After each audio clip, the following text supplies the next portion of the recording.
ज्ञानाञ्जनशलाकया चक्षुरुन्मिलितं येन तस्मै श्रीगुरुवे नमः। श्रीचैतन्यमनोभीष्टं स्थापितं येन भूतले स्वयं रूपः कदा मह्यं ददाति स्वपदान्तिकं। वन्देऽहं श्रीगुरोः श्रीयुतपदकमलं श्रीगुरून् वैष्णवांश्च श्रीरूपं साग्रजातं रघुनाथान्वितं तं सजीवं साद्वैतं सावधूतं परिजनसहितं कृष्णचैतन्यदेवं श्रीराधाकृष्णपादान् सहगणललिता श्रीविशाखान्वितंश्च। हे कृष्णा करुणा सिंधो दीनबंधो जगतपते गोपेश गोपिका कांत राधा कांत नमोस्तुते। तप्त कांचन गौरांगी राधे वृंदावनेश्वरी वृषभानुसुते देवी प्रणमामि हरिप्रिये। वाञ्छकल्पतरुभ्यश्च कृपा सिन्धुभ्य एव च पतितानां पावनेभ्यो वैष्णवेभ्यो नमो नमः। विश्वस्य नाथ रूपोऽसौ भक्तिवर्त्मा प्रदर्शनात् भक्तचक्रे वर्तित्वा चक्रवर्ती आख्याभवत्। नमो विष्णुपादाय कृष्णप्रेष्ठाय भूतले श्रीमते भक्तिवेदांत स्वामिनिति नामिने। नमस्ते सारस्वते देवे गौरवाणी प्रचारिणे निर्विशेष शून्यवादी पाश्चात्य देशतारिणे। यं प्रव्रजन्तमनुपेतमपेतकृत्यं द्वैपायनो विरह कातर आजुहाव। पुत्रेति तन्मयतया तर्वोऽभिनेन्दुस्तं सर्वभूतहृदयं मुनिमानतोऽस्मि। यः स्वानुभावमखिलश्रुतिसारमेकम् अध्यात्मदीपमतितितिर्षतां तमोन्धं। संसारिणां करुणयः पुराणगुह्यं तं व्याससूनुमुपयामि गुरुं मुनीनां। नारायणं नमस्कृत्य नरं चैव नरोत्तमं देवीं सरस्वतीं व्यासं ततो जयमुदीरयेत्। शृण्वतां स्वकथा कृष्णः पुण्यश्रवणकीर्तनः हृदयन्तस्त्वयि भद्राणि विधुनोति श्रुत्सताम्। नष्टप्रायेषु भद्रेषु नित्यं भागवत सेवया भगवती उत्तमा श्लोके भक्तिर्भवति नैष्टिकी। शृण्वतः श्रद्धया नित्यं गृणतश्च स्वचेष्टितं कालीनानाति दीर्घेण भगवान् विशते हृदि। योऽन्तः प्रविश्य मम वाचमिमां प्रसुप्तां सञ्जीवयत्यखिलशक्तिधरः स्वधाम्ना। अन्यांश्च हस्तचरणश्रवणात् त्वगादीन् प्राणान् नमो भगवते पुरुषाय तुभ्यम्। यं ब्रह्मा वरुणेन्द्ररुद्रमरुतः स्तुन्वन्ति देव्यैस्तवैर्वेदैः साङ्गपदक्रमोपनिषदैर्गायन्ति यं सामगाः। ध्यानावस्थिततद्गतेन मनसा पश्यन्ति यं योगिनो यस्यान्तं न विदुः सुरासुरगणां देवाय तस्मै नमः। जय श्री कृष्ण चैतन्य प्रभु नित्यानंद श्री अद्वैत गदाधर शिवासादि गौर भक्त वृंद। हरे कृष्णा कृष्णा कृष्णा हरे हरे हरे राम राम राम हरे हरे।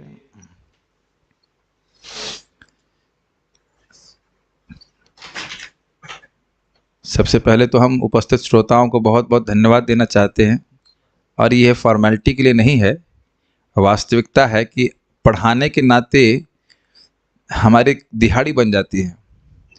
दिन भर में अगर 2 श्लोक भागवत के समझ में आ गए तो मैं अपना जीवन पूरा दिन कृतार्थ मानता हूँ कि सिद्ध हो गया दिन। और पढ़ाने के नाते कुछ बहुत अधिक समझ में आता है। जितने ध्यानपूर्वक हम पढ़ाने के लिए पढ़ते हैं वैसे स्वयं कभी नहीं पढ़ते, कोई नहीं पढ़ता उस तरह से। तो ये मैं आप सभी लोगों को बहुत बहुत हाथ जोड़ के धन्यवाद देना चाहता हूँ कि आप आते हैं। अब मेरी बात कितनी समझ में आती है ये तो मुझे नहीं पता, लेकिन मैं देख रहा हूँ जैसे कल भी हरिप्रिया माता जी कुछ बात पकड़ में आने लगी, देख रही हैं। शुरुआत में लगे बहुत ऊंची ऊंची बातें बोल रहे हैं, लेकिन आप जब नियमित रूप से सुनते रहेंगे तो कि वही बातें रिपीट होती जाएंगी। प्रधान, प्रकृति, काल, कारण, ऐसे बातें घूमती आएंगी तो फिर आपके दिमाग में चढ़ने लगता है। घबराइएगा मत इसमें। आज भी एक भी माता जी मैसेज की ये तो श्लोक बड़ा मुश्किल लग रहा है, उनका घबराइए मत, कुछ भी मुश्किल नहीं है। जो बातें हैं वह दुनिया में बहुत सारे स्टूडेंट्स पढ़ते हैं, क्योंकि हम लोग उसको ध्यान नहीं देते हैं, ऐसा पढ़ते नहीं है, विचार करने का प्रयास नहीं करते, इसलिए कठिन लगे। कुछ भी कठिन नहीं है, घबराइए मत, हम आपके साथ में हैं, कंधे से कंधा मिलाकर समझने का प्रयास करेंगे ना, कोई मुश्किल नहीं है, लेकिन आपको बहुत, अगर ध्यानपूर्वक सुनेंगे तो आपको बहुत अच्छा लगेगा। चलिए हम श्लोक में प्रवेश करने का प्रयास करते हैं। कल हम लोग ने ये सुना था कि भगवान युधिष्ठिर महाराज को देख करके भीष्म पितामह जी पांडवों के दुख का स्मरण कर रहे थे, उनके प्रेम के अश्रु भी थे, और इधर कुंती महारानी के भी दुखों का वह स्मरण कर रहे थे। तो वह कोई कारण नहीं देख रहे थे कि इन लोगों के जीवन में दुख आना चाहिए, फिर भी दुख आ रहा है, तो अब वह उसको व्यक्त कर रहे हैं कि दुख का एकमात्र कारण जो है वह है काल। कह रहे हैं कि आप लोगों के जीवन में दुख आना नहीं चाहिए, फिर भी दुख आ रहा है, तो ये काल के द्वारा किया जा रहा है।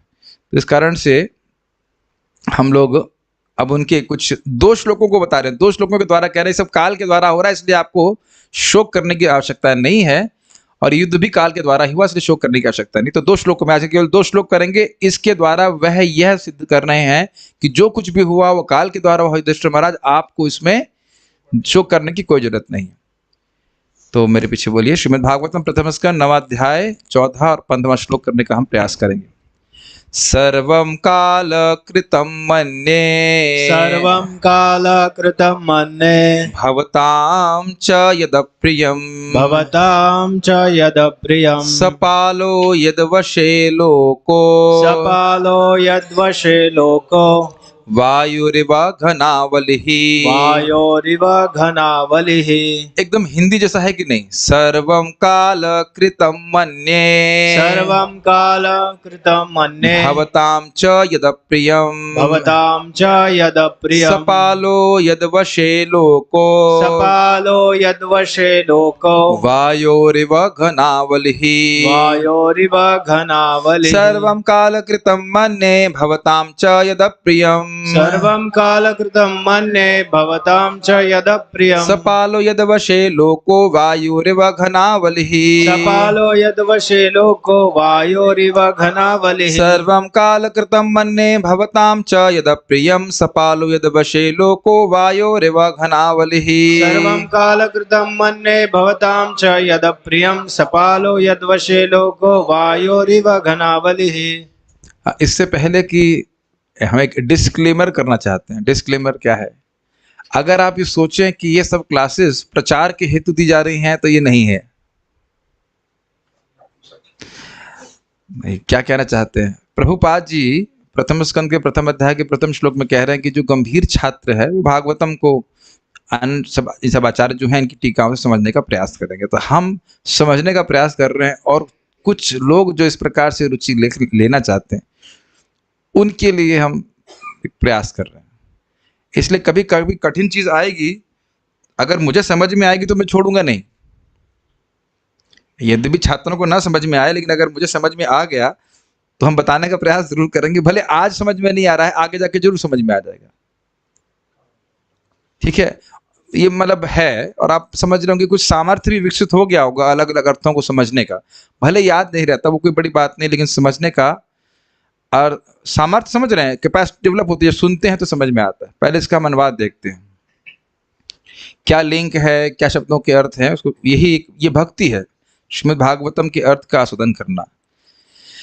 मेरे विचार से यह सब प्रबल काल के कारण हुआ है, जिसके वशीभूत होकर हर कोई व्यक्ति प्रत्येक लोक में मारा मारा फिरता है, जिस प्रकार वायु द्वारा बादल इधर से उधर ले जाए जाते हैं। सर्वम काल कृतम मन्ये, आपको दुखी होने की जरूरत नहीं है। मैं ये मानता हूं, मेरी बात मानते हैं ना? भीष्म पितामह जी बोल रहे हैं मन्ये का अर्थ ही हो गया कि अधिकारी व्यक्ति हैं। तो मन्ये, मैं ऐसा मानता हूं कि सर्वम काल कृतम, यह सब कुछ काल के द्वारा हुआ है। जो भी आपके जीवन में दुख आए, आपकी माँ के जीवन में दुख आए, और हम इधर जो आप देख रहे हैं युद्ध में सब लोग मारे गए, यह सब काल के द्वारा है। आपको शोक करने की आवश्यकता नहीं है। स्पष्ट है, एकदम हिंदी जैसा है। भवताम च यदप्रियम, क्या आप मान रहे हैं कि काल की तरह है? तो कह रहे हैं भवताम च,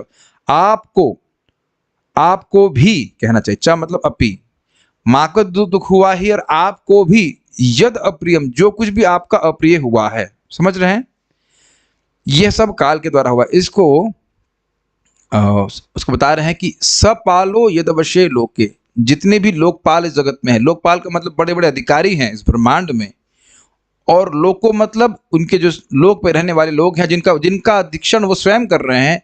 यदवशे, यदवशे मतलब जिस काल के वश में है। काल इतना शक्तिशाली, इतना प्रबल है कि विश्व के बड़े बड़े लोग, प्रभुपाद जी बोलेंगे, ब्रह्मा जी भी, यह भी काल के वश में है, वो भी महान प्रजापति हैं। तो कह रहे हैं जो उनके वह, जिनका वो पालन कर रहे हैं और जो पालन कर रहे हैं, जिनका पालन हो रहा है और जो पालक है, पालन करने वाले हैं, वो सब काल के वश में है। अब उसमें सभी को जोड़ लेना चाहिए, जगत के माता पिता, भाई बंधु, जो कुछ भी हम देख रहे हैं, प्राइम मिनिस्टर, सभी को देख लीजिए, सब काल के वश में है कि नहीं। कोई नहीं कह सकता, मान लीजिए आज किसी की मृत्यु का समय आ गया तो ये नहीं कह सकते कि हम नहीं मरेंगे। सब, न सिर्फ यहाँ जो आप देख, यही समझ लेना चाहिए। आप सोच रहे कि यहाँ, अरे आपके वश में कुछ भी नहीं है, पूरे ब्रह्मांड को काल नियंत्रित कर रहा है। अगर आपको याद हो, यही बात हम नारद जी से सुने हैं, ईशस्य ही वशे लोको योषा दारुमयी यथा। जैसे एक कठपुतली नचाने नर्तक के भी कंट्रोल में रहती, इस प्रकार से पूरा विश्व जो है वह ईश के नियंत्रण में है। ईश के नियंत्रण में कैसे? काल के द्वारा। इसको भी स्पष्ट किया जाएगा। उदाहरण दे रहे हैं, वायुरिव घनावली। घनावली, घन मतलब बादल और अवली मतलब श्रृंखला या समूह। तो बादलों का समूह पूरी तरह हवा पे आश्रित रहता है कि नहीं? वायु मतलब समझते हैं वायु, तो जहां वायु उड़ा देगी, कभी बादल साथ में आ जाते हैं, कहीं बादल दूर जा चले जाते हैं, फट जाता है बादल। तो इस जैसे कि बादल पूरी तरह से वायु पे आश्रित है और प्रतिकार करने में सर्वथा असमर्थ है, बिल्कुल स्वतंत्र नहीं है, उसी प्रकार से सब कुछ काल के द्वारा हो रहा है। इसमें आप और मैं कोई कारण नहीं माने जा सकते। ठीक है, तो इसमें कोई कठिनाई तो है नहीं। अन्वय, भवताम च, आपके लिए भी, मतलब युधिष्ठिर महाराज आपके लिए भी, यत अप्रियम, जो भी अप्रिय हुआ, जो भी आपको दुख लग रहा है जिससे, तत् वह सर्व काल कृतम, सब कुछ कालकृत ही है। इसको थोड़ा समझिए, इससे शोक कैसे निवारित होगा? जिस चीज पे हमारा कंट्रोल ही नहीं है उसके बारे में शोक करने से क्या होगा बताइए? जब आदमी ये समझ लेता है कि जहां हमारा कंट्रोल ही नहीं है, जो हमारे बस के बाहर की बात है, उसके ऊपर शोक करने से, गुस्सा करने से क्या होगा? परम पूज्य वृंदावन चंद महाराज बता रहे थे कि कह रहे थे परम पूज्य गौर कृष्ण महाराज जी उनके संग होंगे, जैसे कह रहे थे कि जब बस में जाएंगे, कहीं बस अटक जाएगी तो खूब गुस्सा होंगे। महाराज बोलता है गुस्सा होने से का जाम तो नहीं खुलने वाला है, आप चाहे गुस्सा होइए चाहे कुछ भी बोलिए। मजाक में बोल रहे थे महाराज जी, तो कह रहे बड़े उद्विग्न हो जाते थे, क्यों, क्या कर रहे हैं, लेट चल रहा है, धीरे चला रहा है, ऐसे इत्यादि। ट्रेन में भी इस प्रकार से लोग उद्विग्न होते हैं कि नहीं? जाम लग जाता है, चीखने से तो जाम नहीं खुलेगा, केवल आपका खून जलेगा। तो जब व्यक्ति समझ लेता है कि हमारे वश में ये बात नहीं है, तो फिर शोक से निवारित हो जाता है कि भाई ठीक है, कहते हैं सब्र कर लेता है। शब्द सुना है आपने? सब्र कर लेता है। अरे मन ने, मतलब ऐसा मैं मानता हूं, मैं मतलब भीष्म देव ये अधिकारी व्यक्ति है, तो उनको विश्वास करना चाहिए इनकी बात में। उदाहरण दे रहे हैं, घनावली वायु इव, जैसे बादलों का समूह वायु के अधीन रहता है उस प्रकार। सपालहा लोको यदवशे, शासकों समेत प्रत्येक लोक में सभी लोग जिस काल के वश में है। और श्रील प्रभुपाद जी बड़ा सुंदर अर्थ लिए हैं यहाँ पे, कह रहे हैं कि जिस काल के द्वारा प्रत्येक लोक में व्यक्ति मारा फिरता है। ये बड़ा अद्भुत है। आप देखिए, थोड़ा विचार कीजिए, ये बड़ा विनोदपूर्ण अनुवाद है। आप देखिए, स्वर्ग के राजा हैं इंद्र, बड़े अपने आप को शक्तिशाली मानते हैं, लेकिन कुछ घटना हो गई, जैसे कि दुर्वासा जी का अपमान कर दिए, बस सारा वैभव चला गया। काल के द्वारा हुआ कि नहीं? बढ़िया से जी रहे हैं, फर्स्ट क्लास, और अकस्मात दुर्वासा का अपराध हो जाता है। आप आगे भागवत पढ़ेंगे, सारा वैभव चला जाता है धीरे धीरे करके। वशिष्ठ जी का अपराध कर देते हैं, ऐसा क्षमा कीजिएगा, वशिष्ठ नहीं, बृहस्पति अपने गुरु का अपराध कर देते हैं, सारा वैभव चला जाता है। इससे पहले हम आगे जाएं, ये बात विचार कर लेना चाहिए, क्या हमारे जीवन में हम देखते हैं कि कालांतर में, काल के परिवर्तन होते होते अकस्मात हमारे व्यक्ति को जीवन में आता है, हमारे जीवन में कोई व्यक्ति आता है तो या तो मित्र बन जाता है या वो शत्रु बन जाता है, या जिससे हमारी मित्रता होती है कालांतर में वही व्यक्ति शत्रु बन जाता है। क्या ये आप होते हुए देख रहे हैं? इस अगर थोड़ा सी भी बुद्धि होगी तो उसमें अपने चित्त को अभिनिविष्ट नहीं करेंगे। बोल रहे हैं लेकिन सोचना अप्लाई करना बड़ा कठिन होता है।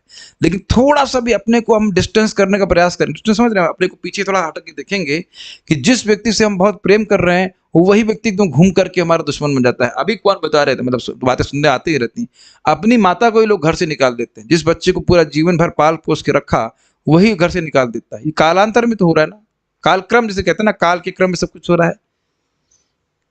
जो व्यक्ति एकदम स्वस्थ रहता है अकस्मात एकदम से वह बीमार हो जाता है कि नहीं, कुछ भी करने में अशक्य हो जाता है। ये सब काल के द्वारा होता है और कोई रोक तो नहीं सकता इसको। एक छोटा सा उदाहरण आप देंगे, उससे पहले हम इसमें चले जाएं श्लोक में, कि जापान पे बम किसने गिराया? अमेरिका ने। और अभी जापान का मित्र कौन है? एक ही 100 साल भी पूरे नहीं हुए ना, 1900, अभी 100 साल पूरे नहीं हुए जिस व्यक्ति ने, जिस देश ने इतना संहार किया जापान का, अब वही उसका प्रोटेक्शन करने वाला हो गया है। हंसी नहीं आती, हम लोग बड़ी विनोद सी बात लगती है, कितने लोगों को मारा होगा। कल्पना एकदम बिल्कुल भून दिया बम डाल करके, और वही व्यक्ति को आज वही पूरे देश को आज वह दोस्त मान रहा है या उसके संरक्षण में है। आश्चर्यजनक बात है जितना। खैर, तो एक सब कह रहे हैं कि काल की इस प्रकार की शक्ति होती है। यहां तक कि हम सुन ही चुके हैं कैसे इंद्र को सुअर बनना पड़ा, हम लोग कल्पना नहीं कर सकते। बताइए इंद्र पद क्या है उसकी, हम इंद्र पद की भी हम कल्पना नहीं कर सकते वो कितने शक्तिशाली हैं। वह भी कालांतर में किसी काल के वश होकर के एक बार सुअर बन जाते हैं, श्राप मिल जाता है इत्यादि इत्यादि। तो इस प्रकार से लोग हैं। और आप यहाँ पे भी देख रहे हैं युधिष्ठिर महाराज के जीवन में कितने प्रतापी थे, कितने शक्तिशाली है, राज्य सब कुछ बढ़िया था, भगवान के संरक्षण में है, लेकिन फिर भी काल के द्वारा अभी वनवास को प्राप्त हुए और उसी काल के अंदर 18 दिन के अंदर वह पूरे विश्व के राजा बन गए। तो आप कहेंगे कि काल भगवान की इच्छा को अतिक्रमण कर सकता है? नहीं, वो भगवान की इच्छा है, वो तो हम आगे के श्लोकों में देखेंगे। आज हम केवल काल को इंडिपेंडेंटली देख रहे हैं। तो जितना माता जी समझ में आ रहा है, कुछ नहीं आ रहा है, ठीक। जब ना समझना तो बताइएगा। इनको बहुत घबराहट हो रही थी, नहीं समझ आएगा, ठीक है। ये बहुत इंपॉर्टेंट है। देखिए कभी कभी प्रैक्टिकल जीवन में देखेंगे कि हमें लग रहा है कि कोई व्यक्ति भक्त नहीं बनेगा, लेकिन अगर आपने भक्ति दी है, उसको हरि नाम दिया है, प्रसाद दिया है, कालक्रम में एक अकस्मात वो बहुत अच्छा भक्त बन सकता है। ये भी होते हुए देखा गया कि नहीं? और ये भी होते दिखा गया कि अच्छी भक्ति कर रहा है और अकस्मात एकदम से गायब, चली गए गायब हो गया। ये भी देखा जाता है। आज ही हमारे भक्त बोले एकदम उनकी आंखों से एकदम आंखें लाल होने लगी, तो मुझे दिख ही रहा था सब काल कृतम बनने, सब काल के प्रभाव में। कल तक सही, आज एकदम आंख लाल होगी, डॉक्टर के पास गए, देखते नहीं इस प्रकार से हम होते हुए। खैर श्रीधरी, यह सब काल के द्वारा किया गया है, यह कहकर वे युधिष्ठिर महाराज के शोक का निवारण कर रहे हैं 2 श्लोकों में। दैट मीन श्लोक नंबर 14 और श्लोक नंबर 15 में काल के द्वारा सब कुछ हो रहा है, आप चिंता मत करिए, परेशान मत होइए, ये सब बता रहा है सारार्थ दर्शनी। परंतु फिर हमारे क्लेशों का कारण क्या है? आपने सुना था पिछले श्लोकों में कि माता कुंती बहुत अच्छी व्यक्ति थी हैं, उसके बाद भगवान धर्मसुत हैं, धर्म के बेटे हैं युधिष्ठिर महाराज इत्यादि।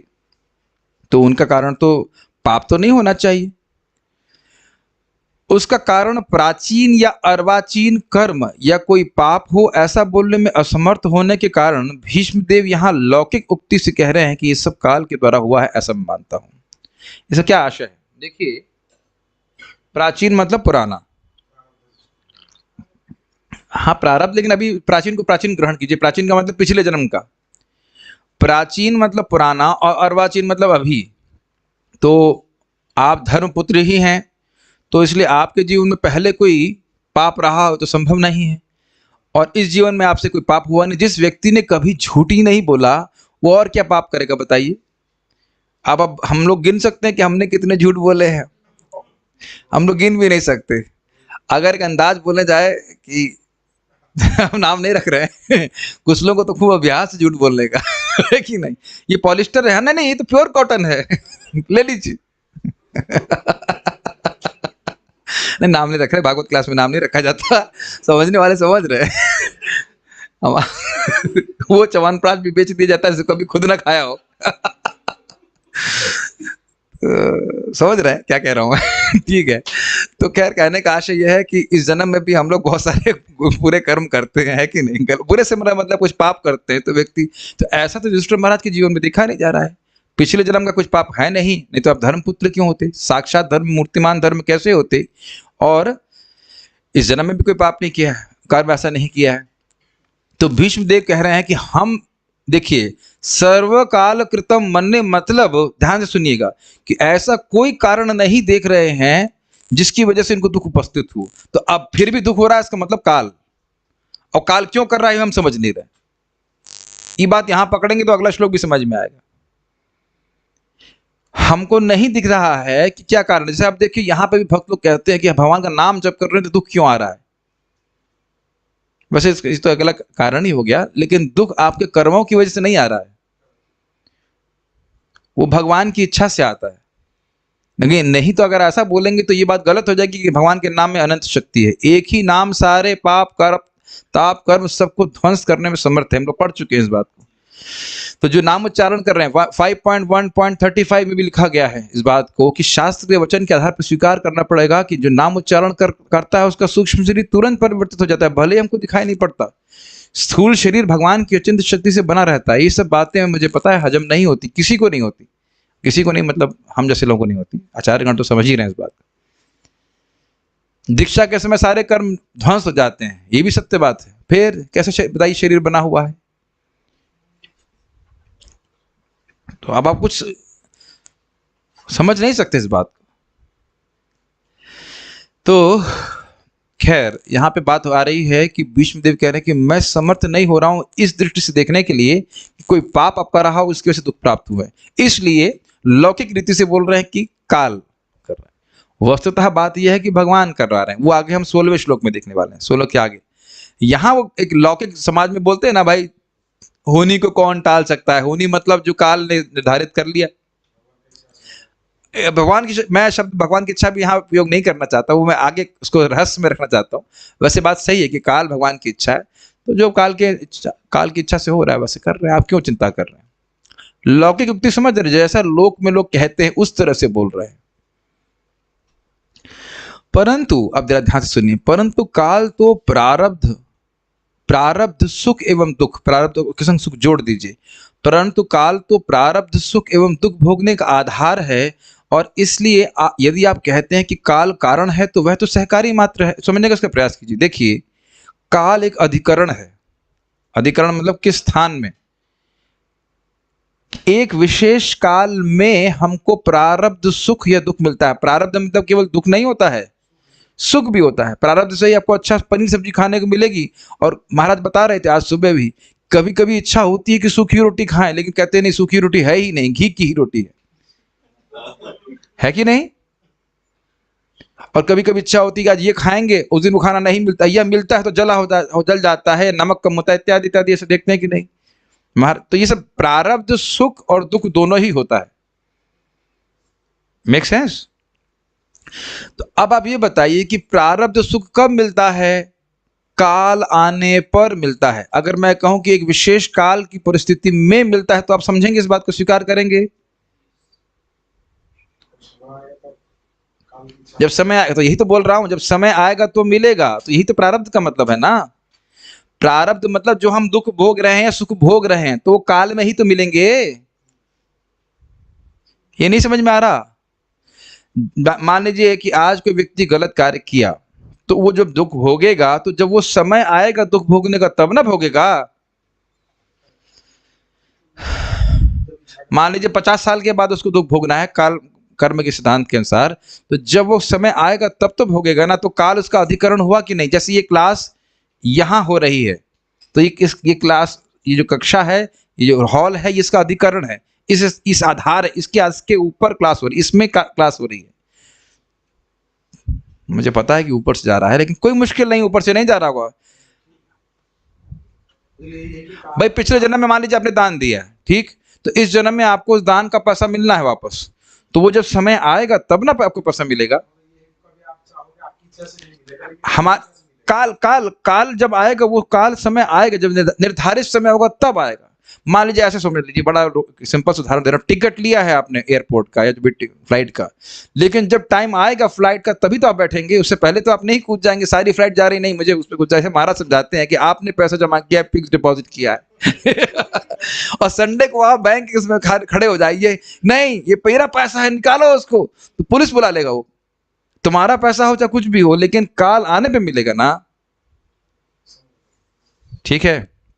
एक दूसरा, काल सहकारी है, अर्थात जो हमने कर्म किए हैं, प्रारब्ध हमने जो पहले कुछ कर्म किए हैं उसके अनुसार काल आने पे फल प्राप्त होगा।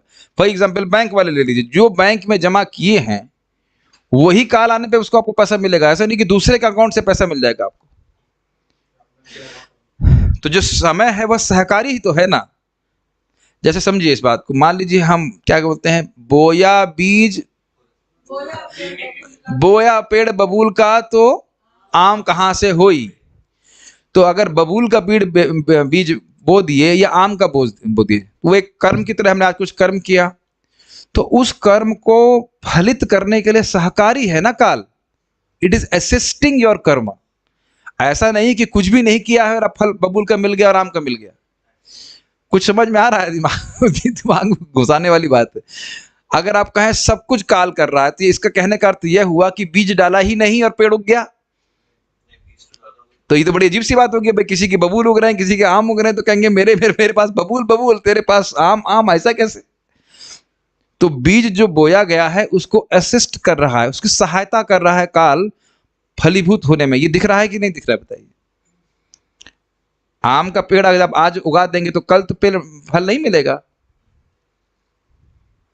तो कह रहे हैं कि आप कह रहे हो कि सर्वम काल कृतम मन्ये, तो इससे तो लग रहा है कि हमने तो कुछ किया नहीं गलत कार्य और सब कुछ काल ही कर रहा है, ऐसा कैसे हो रहा है? काल तो सहकारी है ना। आप यह स्पष्ट रूप से क्यों नहीं कहते कि हमारे दुख हमारे प्रारब्ध कर्मों के कारण है? ये ऑब्जेक्शन जिसको हमारा रेज कर रहा है कि भाई देखिए, जब तक हम कुछ कार्य नहीं किए रहेंगे तो काल क्यों हमको दुख देगा? ये तो लॉजिकल सी बात है। तो आप स्पष्ट रूप से ये क्यों नहीं कहते कि हमने हमारे प्रारब्ध कर्मों की वजह से दुख भोगा है? आप ये क्यों कह रहे हैं कि सब कुछ काल ही कर रहा है? सर्वम काल कृतम मन्ये, सब कुछ काल ने किया, आपका कोई दोष नहीं है। आप ऐसा कैसे कह सकते हो? क्या ऑब्जेक्शन समझ में आ रहा है दुष्ट महाराज को? प्रोसेसर हीट तो नहीं कर रहा है? ठीक है। वैसे आज मैं प्रश्न नहीं पूछूंगा, मुझे लग रहा है प्रश्न पूछने के लिए बहुत परेशान हो जाएंगे। वैसे ये भी देखा जाएगा कि काल क्या बोलता है, मुझे काल किस प्रकार से प्रेरित करता है। मैं इसके लिए कोई प्रॉमिस नहीं कर रहा हूं कि प्रश्न नहीं करूंगा। क्या ये बात समझ में आ रही है युधिष्ठिर महाराज का ऑब्जेक्शन? आप कह रहे हो सर्वम काल कृतम मन्ये, तो सही बात है कि काल जो है, कालांतर में निर्धारित समय सब कुछ सुख दुख प्राप्त होते हैं, लेकिन काल तो सहकारी है। अगर कोई व्यक्ति गलत सलत काम नहीं करे, दुख कैसे प्राप्त हो जाएगा? जरा बताइए उसको। केवल कालांतर से बस दुख मिलने लग जाएगा। आप कुछ किए नहीं है, ऐसा सोचिए, मैं कोई पाप नहीं करूं और मुझे नरक में भेज दिया जाए, फिर कहे सब कुछ काल कर रहा है, स्वीकार करेंगे आप? आप समझ में आई बात? कोई पाप नहीं किया और कहे काल, सर्वम कालम कृतम मन्ये। यमराज के पास गए कि आप क्यों लेके आए? सब काल कर रहा है, मैं तो कुछ नहीं कर रहा। ऐसे मानेंगे आप? तो ऐसा तो नहीं मानेंगे आप। आपको समझ में आ रहा है? मैं कुछ गलत कार्य करूंगा तो काल असिस्ट करेगा कि हाँ भाई तू अब जा, नरक जा या स्वर्ग जा, जो कुछ भी कुछ किया ही नहीं है तो स्वर्ग नरक जाने का क्या मतलब होगा? इसके उत्तर में तो यानी कि मान लीजिए युधिष्ठिर महाराज जी कहें कि भाई आप ऐसा क्यों कह रहे हैं कि सब कुछ काल ने किया और हमने कुछ भी नहीं किया, हमारा कोई दोष नहीं, ऐसा कैसे कह रहे हैं आप? तो इसके उत्तर में भीष्म कहते हैं कि आप युधिष्ठिर साक्षात धर्म के अवतार ही हैं, ये प्रसिद्ध है, धर्मपुत्र हैं। धर्म का भी यदि प्रारब्ध पाप हो तो किस प्रकार धर्म का धर्मत्व होगा? अर्थात धर्म तो कभी अधर्मत्व को प्राप्त नहीं हो सकता। इसलिए अति प्रबल, अति दुर्निर्वार एवं दुस्तर्क काल ही कारण है। और इसको कहने के लिए कह रहे हैं कि लोकपाल सहित समस्त लोग जिस काल के वश में रहते हैं उस काल के द्वारा यह हुआ। कहने का आशय समझ रहे हैं? आप धर्मपुत्र हैं, यदि आप कहें कि आपके पाप की वजह से ऐसा आपको भोगना पड़ रहा है, तो बताइए जब धर्म को पाप भोगना पड़ रहा है, जो मूर्तिमान धर्म है जिसके जीवन में पाप है ही नहीं, उसको अगर अपना पाप भोगना पड़ रहा है तो बताइए फिर बाकी लोग कहाँ जाएंगे? धर्म में जो मूर्तिमान धर्म है उसमें धर्म की प्रवृत्ति कैसे हो सकती? हाँ, उसमें से मानो कहो सूरज में अंधकार। दिमाग टॉपसी टर्वी कर रहा है या दिमाग का क्या ब्रेन केचप तो नहीं बन गया? कुछ समझ रहे हैं इस बात को? ऐसे देखिए, यहाँ आप सुन रहे थे ना सुबह, तन बुद्ध्या तन निष्ठा तद्बुद्ध्या तन तद्मानस, ऐसे करके बुद्धि मन इसमें जब लगेगा भागवत में, तो एक बहुत अच्छी बात होती है कि दुनिया में क्या मिला नहीं मिला उससे हम निवृत्त हो जाते, बड़ा प्रसन्न होता है दिमाग, एकदम थोड़ी सी बुद्धि लगाएंगे तो बड़ा आनंद आता है। क्या कितना गुह्य ये श्लोक है, ठीक है। तो कह रहे हैं, कहने का आशय ये है कि अति प्रबल, प्रबल मतलब उससे कोई जीत नहीं सकता। दुर्निर्वार, अति दुर्निर्वार मतलब जो काल चाह लेता है वो होता ही है, उसको दूर नहीं कर सकते आप। एवं दुस्तर्क, आप उस पर तर्क भी नहीं लगा सकते कि काल ऐसा क्यों कर रहा है। देखिए, ऐसे भले कि आपको परेशान करूं, सीधी सीधी बात बता रहा हूं, भगवान के भक्तों को भगवान स्वयं दुख में डालते हैं। ये काल और कर्म के प्रभाव में नहीं होते। महाराज, ये सब जितने लोग हैं भगवान की नित्य पार्षद हैं, ये उनकी लीला हो रही है इसका, और ये काल इत्यादि के प्रभाव में नहीं होता है। इसको यमराज पहले ही कह चुके, न वयम न वयः, भक्त लोग न मेरे प्रभाव में रहते हैं और न काल के प्रभाव में रहते हैं। आयु हरति वै पुंसाम भी आप देख सकते हो। तो इस जीवन में जो भी भक्त के जीवन में कठिनाई आ रही है, वृद्धावस्था बुढ़ापा जो कुछ भी आ रहा है, बीमारी आती है, वह भगवान की व्यवस्था होती है। ये काल की व्यवस्था, डायरेक्टली काल की व्यवस्था उनके कर्मानुसार नहीं होती। यहां तक कि आप देखेंगे इसे माधवेंद्रपुरी पाद, वह बीमार पड़े, इतना बीमार पड़े कि उनके मलमूत्र को ईश्वरपुरी पाद को उनकी सेवा करते थे, उनको सफाई करते थे। तो आप कहेंगे भाई जो महान भक्त हैं माधवेंद्रपुरी पाद, उनको इस प्रकार से दुख क्यों भोगना पड़ रहा है? वो दुखी आपके दृष्टि में, वो दुख में नहीं है, और इसलिए भी ताकि शिष्यों को सेवा का मौका मिले। प्रभुपाद जी क्यों इस प्रकार से उनका शरीर, मतलब उनको बीमारी प्राप्त हुई या कष्ट प्राप्त हुआ? कष्ट मैं नहीं कहूंगा, क्षमा कीजिएगा, लेकिन हमको लग रहा है कि बीमार हैं प्रभुपाद जी, लेकिन अंत समय तक प्रभुपाद जी को डॉक्टर भी बोला इस अवस्था में व्यक्ति को चीखना चाहिए, और प्रभुपाद जी भागवत अनुवाद कर रहे हैं, तो शरीर की चेतना से बिल्कुल परे, और ऑब्वियसली उनके शिष्यों को भी सेवा का मौका प्राप्त होता है। ये बहुत बड़ा प्रैक्टिकल और लेसन हमें सीखना होगा कि महान वैष्णव के जीवन में या आपके गुरु महाराज के जीवन में अगर आप बीमारी इत्यादि देख रहे हैं तो ये भगवान की विशेष व्यवस्था है। ये कर्म का अगर देख लिया, कर्म का मतलब व्यवस्था, तो तुरंत अपराध बन जाएगा। कि कर्म की व्यवस्था बिल्कुल नहीं है, उनकी मति भगवान में लगी हुई है। जैसे परम पूज्य जयपताका का महाराज को परम पूज्य गोपाल गणेश महाराज बोले, और महाराज हॉस्पिटल में एडमिट थे अस्पताल में, महाराज कैसे हैं आप? मैं खुश हूँ, चेतन चरितामृत सुन रहा हूँ और सब भक्तों के संग में हूँ इत्यादि इत्यादि। तो बोले नहीं महाराज, आपके शरीर में जो ट्यूब्स वगैरह लगी हुई सब क्या है? अच्छा, आप शरीर के बारे में बोल रहे हैं। अब वो व्यक्ति किस चेतना में, आप समझ ही सकते हैं।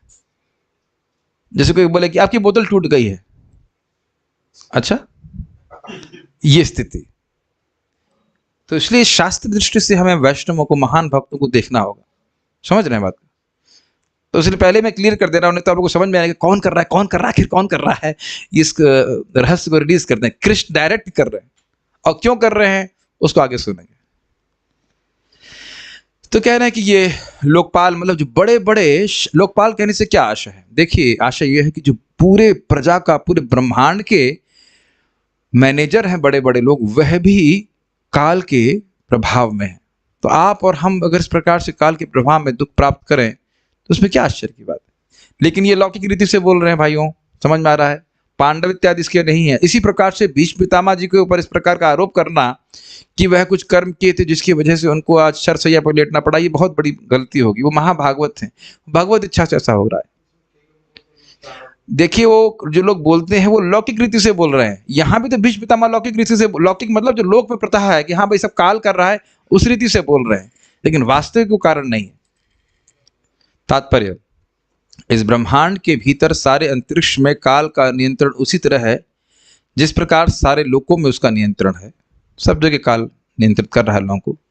सारे बड़े बड़े ग्रह जिनमें सूर्य भी सम्मिलित है, वायु के बल के द्वारा उसी प्रकार नियंत्रित हैं जिस प्रकार वायु के वेग से बादल इधर से उधर ले जाए जाते हैं। इसी प्रकार अपरिहार्य काल वायु तथा अन्य तत्वों की क्रिया को भी नियंत्रित करने वाला है। अतएव प्रत्येक वस्तु सर्वोपरि काल द्वारा नियंत्रित है।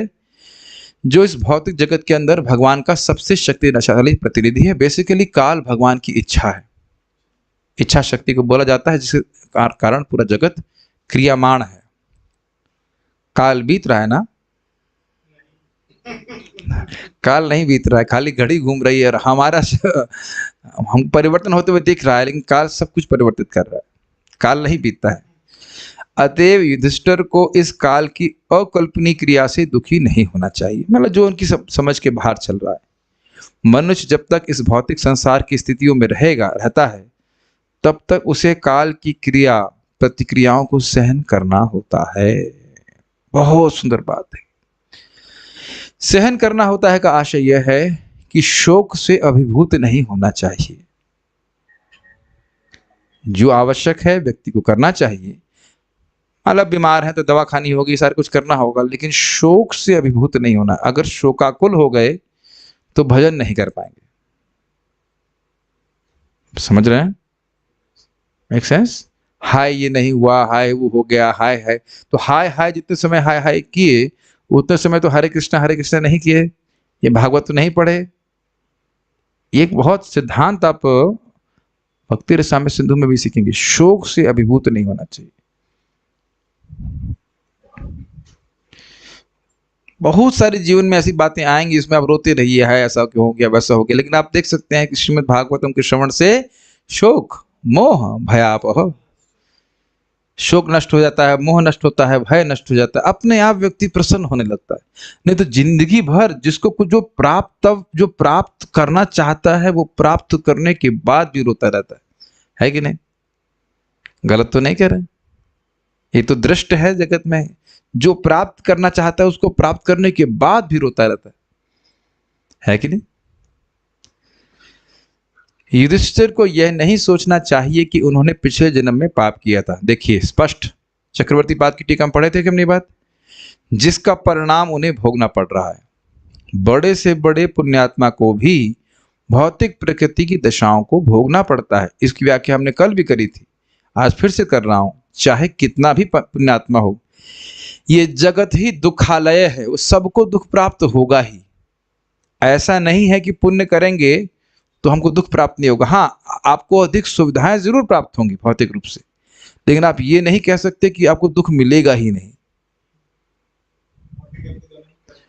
माँ के गर्भ में जाना पड़ेगा, अन्यथा जब जन्म लेंगे तो भी कुछ न कुछ व्यवस्था ही ऐसी है कि हम सबको दुख और सुख मिलेगा। ये बहुत रिवोल्यूशनरी पॉइंट है अगर आप विचार करें, क्योंकि हम सोचते हैं कि हम पुण्य करेंगे वो कष्ट नहीं प्राप्त होगा। ऐसा नहीं है, कष्ट मिलेगा ही।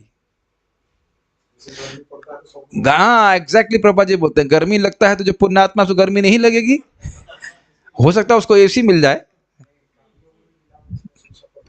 और कभी के महाराज बोलते हैं एसी होगा लेकिन हृदय जलता रहता है। उसने ऐसा कह दिया, हमारा नुकसान हो गया। जैसे मान लीजिए किसी के पास 1 करोड़ रुपए हैं, तो 1 करोड़ रुपए डूब जाएंगे तो रोएगा कि नहीं, लेकिन जिसके पास नहीं है वो तो नहीं रो रहा है ना। ये सब बातें भी है। तो हम अपने, इसलिए बहुत सोच के बोल रहा हूँ क्योंकि हमारे भक्त जितने लोग सुन रहे हैं उनमें से किसी का कभी का एक्सीडेंट हुआ है, कभी वो बहुत बीमार पड़ गए हैं इत्यादि, और ये सबके संग हो सकता है। मैं ये नहीं कह रहा हूँ कि सबके संग हो, मैं खाली बोल रहा हूँ ये हो सकता है। किसी घर में किसी प्रिय व्यक्ति की मृत्यु हो जाती है, क्या ऐसा संभव नहीं है? बिल्कुल है। तो ऐसा नहीं है कि वो आपके पापों के कारण हो रहा है, ऐसा कुछ ऐसा कारण, ऐसा नहीं सोचना चाहिए। काल के कारण होता ही है ये सब बातें, तो इससे व्यक्ति को प्रभावित नहीं होना चाहिए। तो यहां पे देख रहे हैं, लेकिन हाँ सब कुछ काल के कारण हो रहा है। हाँ प्रारब्ध से होता है। हाँ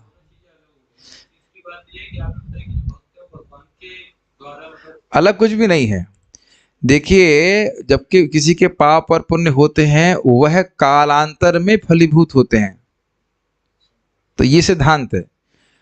लेकिन युधिष्ठिर महाराज ऑब्जेक्शन रेज कर रहे हैं कि आप कह रहे हैं कि सब कुछ काल के द्वारा होता है। ये मैं नहीं कह रहा हूं, भीष्म पितामह जी कह रहे हैं, और वो भी लौकिक रीति से कह रहे हैं। लौकिक मतलब जैसा लोक में प्रथा है, सिद्धांत नहीं स्थापित कर रहे हैं। एक प्रचलित बात है, इसलिए बहुत ध्यानपूर्वक सुनिए। प्रचलित बात को प्रस्तुत कर रहे हैं कि सब काल के द्वारा हो रहा है। सब कुछ केवल काल के द्वारा नहीं हो सकता, नहीं तो काल तो बराबर है सबके प्रति। क्या काल आपके प्रति या मेरे प्रति कोई पक्षपात कर रहा है, नहीं, वो सहकारी है। अपने ध्यान से सुनिए, वो सहकारी मतलब जैसे मैं कार्य कर रहा हूं उसके अनुसार कालांतर में व्यक्ति को अच्छा या बुरा फल प्राप्त होता है। फॉर एग्जाम्पल, मैं सिगरेट कभी नहीं पिया और मान लो कोई व्यक्ति सिगरेट पी रहा है, तो सिगरेट पीने का दोष है वो तो उसको लगेगा ना कि मुझको लगेगा। और मान लीजिए डॉक्टर के पास जाए और कहें ये सब तो सिगरेट पीने की वजह से होता है, तो मैं कहूँगा मैं तो कभी पिया नहीं। बोले सर्वम काल कृतम वन्य, सब तो काल के द्वारा हो रहा है। तो आप ऑब्जेक्शन उठा देंगे ना कि भाई ये कैसे हो रहा है, हम तो कभी पिए ही नहीं और सिगरेट पिए नहीं, और सिगरेट पीने की वजह से जो फेफड़े खराब होने चाहिए वो हमारे हो रहे हैं और बगल वाले का कुछ भी नहीं हो रहा है। फिर कहेंगे नहीं सर्व कालम कृतम वन्य। तो केवल काल कर रहा है ऐसी बात नहीं है, व्यक्ति के पाप और पुण्य है उसमें, और पाप और पुण्य भी फिर काल के द्वारा प्रेरित होकर के उसका व्यवस्था होकर के फिर अविद्यात उसके ऊपर आता है। याद नहीं सुना था आपने, काल चोदितः, नारद मुनि की मां मर गई थी। नहीं, पाप और उसकी बात नहीं है, पाप और पुण्य के आधार पर काल के अंतर्गत व्यक्ति को फल प्राप्त होता है। लेकिन दिक्कत यह है कि युधिष्ठिर महाराज की कोई पाप और पुण्य होने का, पुण्य तो है ही, पुण्यात्मा है, पाप होने का कोई प्रश्न ही नहीं होता कि जिसकी वजह से उनको दुख प्राप्त हो। तो इसलिए उनको एक ऊपरी ऊपरी तरह समझाने के लिए कह रहे हैं कि सब काल के द्वारा हो रहा है, लेकिन वस्तुतः काल के द्वारा नहीं। भगवान के जो भक्त हैं वह उन भगवत इच्छा से उस प्रकार से दुख में डाले जाते हैं और फिर भगवान स्वयं उनको बचाते हैं। वो अभी आप अभी मतलब खुलवाइए मत, उसको हम रहस्य रखना चाह रहे थे, आप लोग खुलवा दे रहे हैं उसको अगले श्लोक में, कल के श्लोक में। कल तक जिंदा रहना है ना, कल तो जिंदा नहीं रहना है। सर्वम काल कृतम वन्य, क्या कर सकते थे जो भगवान चाहेंगे। देखिए लगता बहुत सिंपल सा श्लोक है, देखिए ना कितने इसके नुआंसेस हैं इसमें।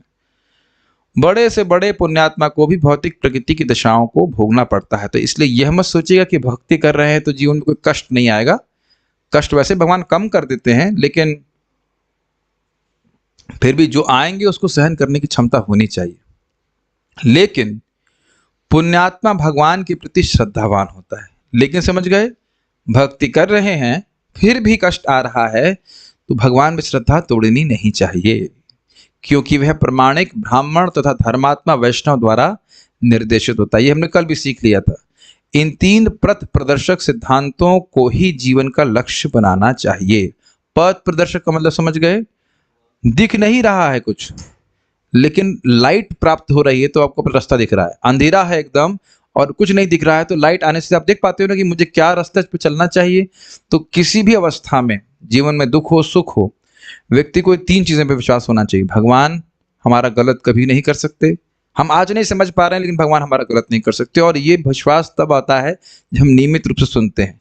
नियमित रूप से नहीं सुनेंगे तो बिल्कुल अपने स्वभाव के अनुसार बर्ताव करेगा, शास्त्र के अनुसार नहीं कर पाएगा।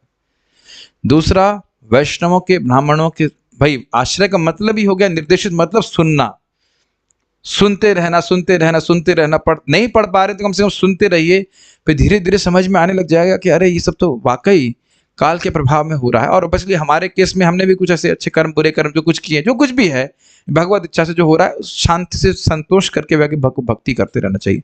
देखिए अभी हमारे ही ग्रुप में एक भक्त हैं, अभी रोज तो क्लास में नहीं आ पाते हैं, लेकिन उनके छोटे बच्चे की मृत्यु हो गई, एकमात्र लड़के की। तो बताइए क्या वो भक्ति करना छोड़ देंगे? नहीं, भक्ति कर रहे हैं। क्या द्रौपदी को दुख नहीं हुआ? बताइए, 5 बच्चे मार दिए गए, जवान लड़के मार दिए गए, और युद्ध में मारते तो भी नहीं वो दिक्कत होती, लेकिन इस प्रकार से सोते में मार दिए गए, कितना दुख लगा होगा बताइए। तो हम देख रहे हैं कि ये लोग भक्तों के आश्रय में रहे, भगवान के आश्रय में रहे तो भक्ति कभी छोड़े नहीं। ऑब्वियसली भक्ति को छोड़ेंगे शुद्ध भक्त हैं, लेकिन कहने का आशय कि ये 3 चीजें पकड़ करके जीवन चलाना चाहिए। अगर नहीं करेंगे तो कठिनाई आएंगी और व्यक्ति समझ नहीं पाएगा, संभल नहीं पाएगा। इन 3 पथ प्रदर्शक सिद्धांतों को ही जीवन का लक्ष्य बनाना चाहिए।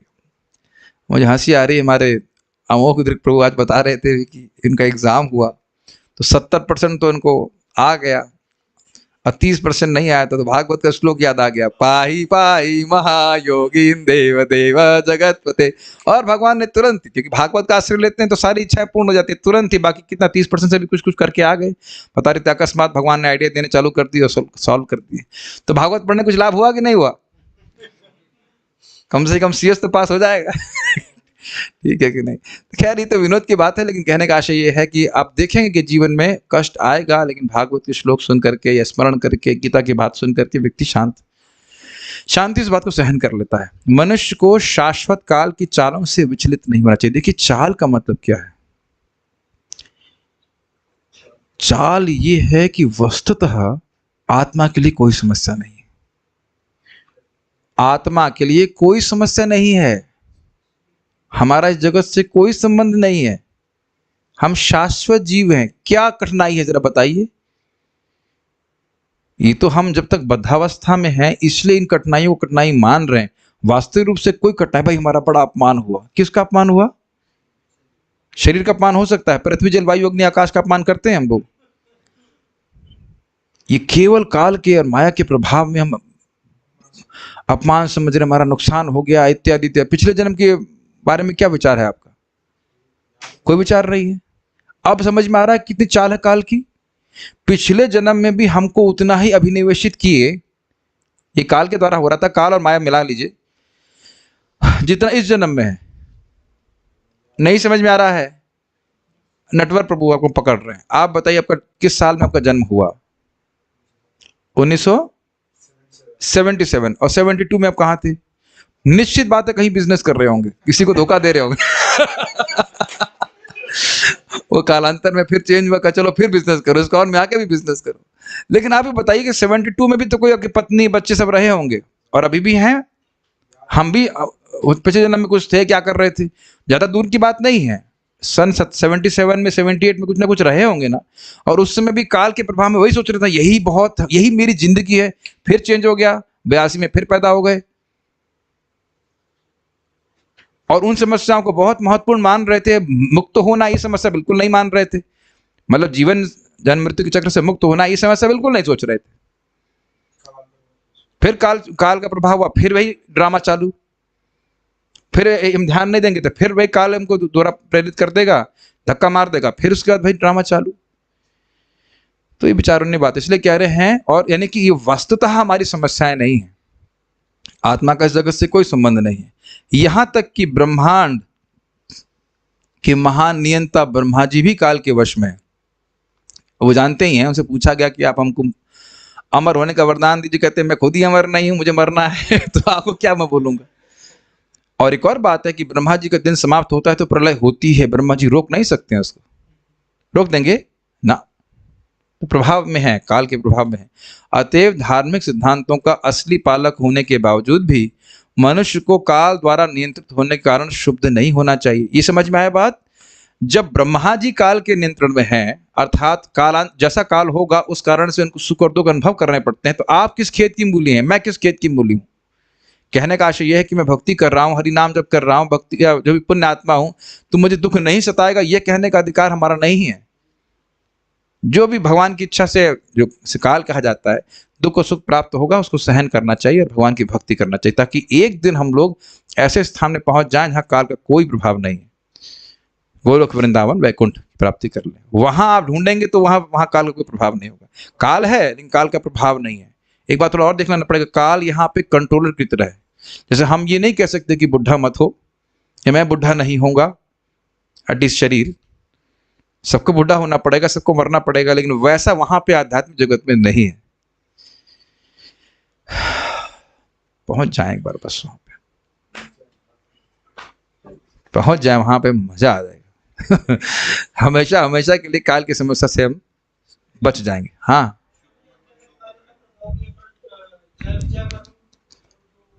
अभी छोड़िए, आप जब 7वां स्कंद पढ़ाऊंगा तो पूछेंगे। पढ़ा रहा हूँ केमिस्ट्री, पूछ रहे हैं फिजिक्स का प्रश्न। हाँ, शुद्ध मतलब होता है जैसे आप देखिए बैलून होता है ना, उसमें पिंच करना, तो शुद्ध कहना कहते हैं। शुद्ध मतलब इंग्लिश में जो लिखा है वो शुद्ध का अर्थ वैसा ही होता है, शोभ उत्पन्न करना, विकार होना, परेशान होना, शोक नहीं परेशान होना। ठीक है। अब यहाँ पे एक विशेष बात, उसी बात को कह रहे हैं, अपना ही आश्चर्य प्रस्तुत कर रहे हैं। कह रहे हैं कि आप जैसे महान लोग और इतने समर्थ व्यक्ति फिर भी आप दुख प्राप्त कर रहे हैं, तो पाप के कारण तो नहीं कर सकते, तो ये क्यों हो रहा है? तो काल के द्वारा ही हो रहा है। इसको पुष्ट करने के लिए सब बोल रहे हैं, मेरे पीछे बोलिए।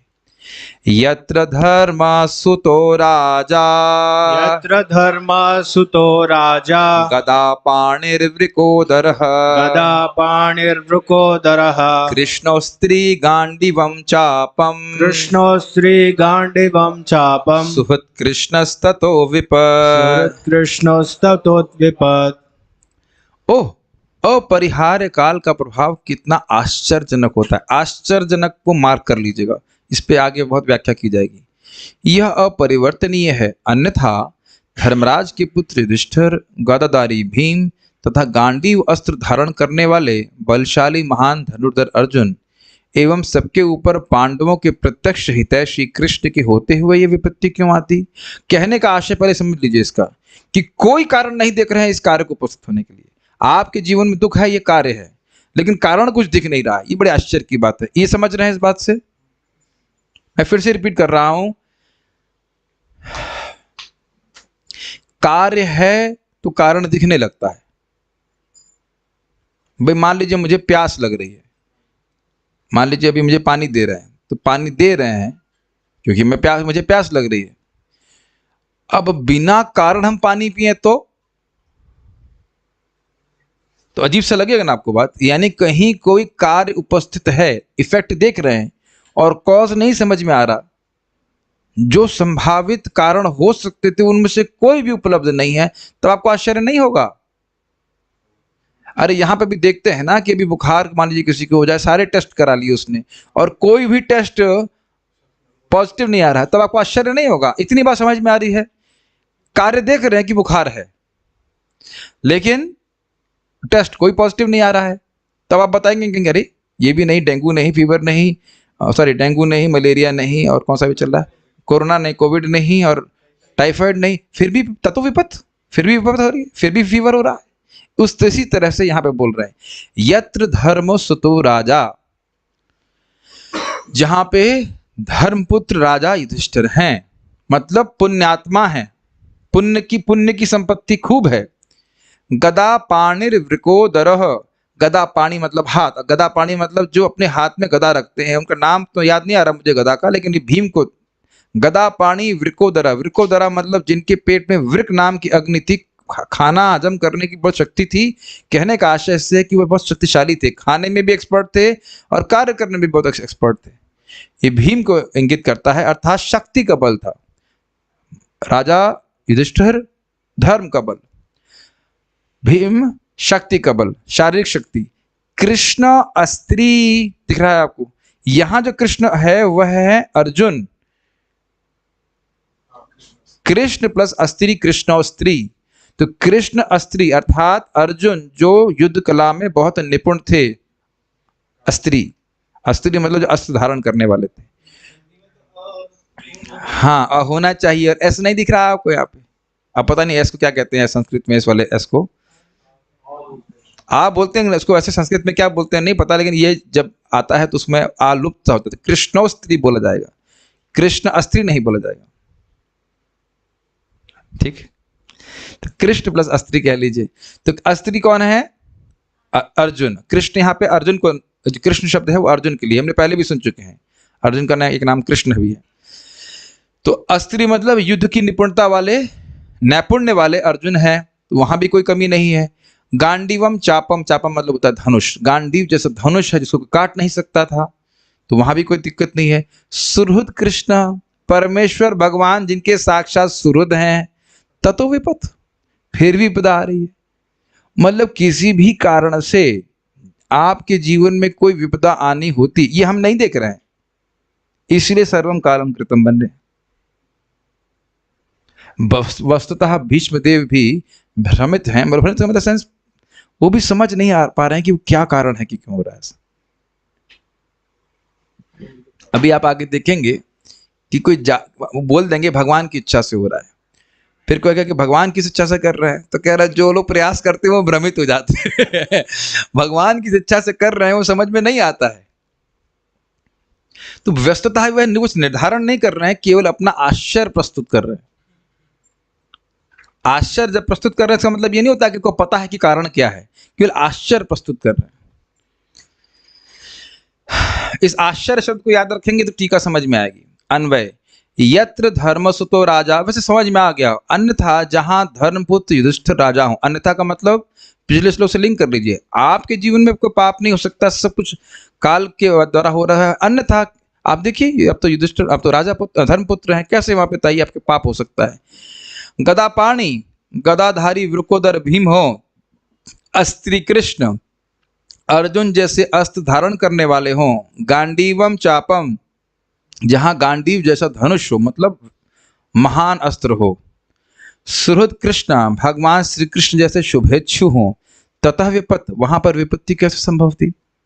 ठीक है श्रीधरी, यह काल असंभव को भी संभव करने में अत्यंत निपुण है, इस अर्थ का प्रतिपादन श्लोक में किया है। समझ में आया?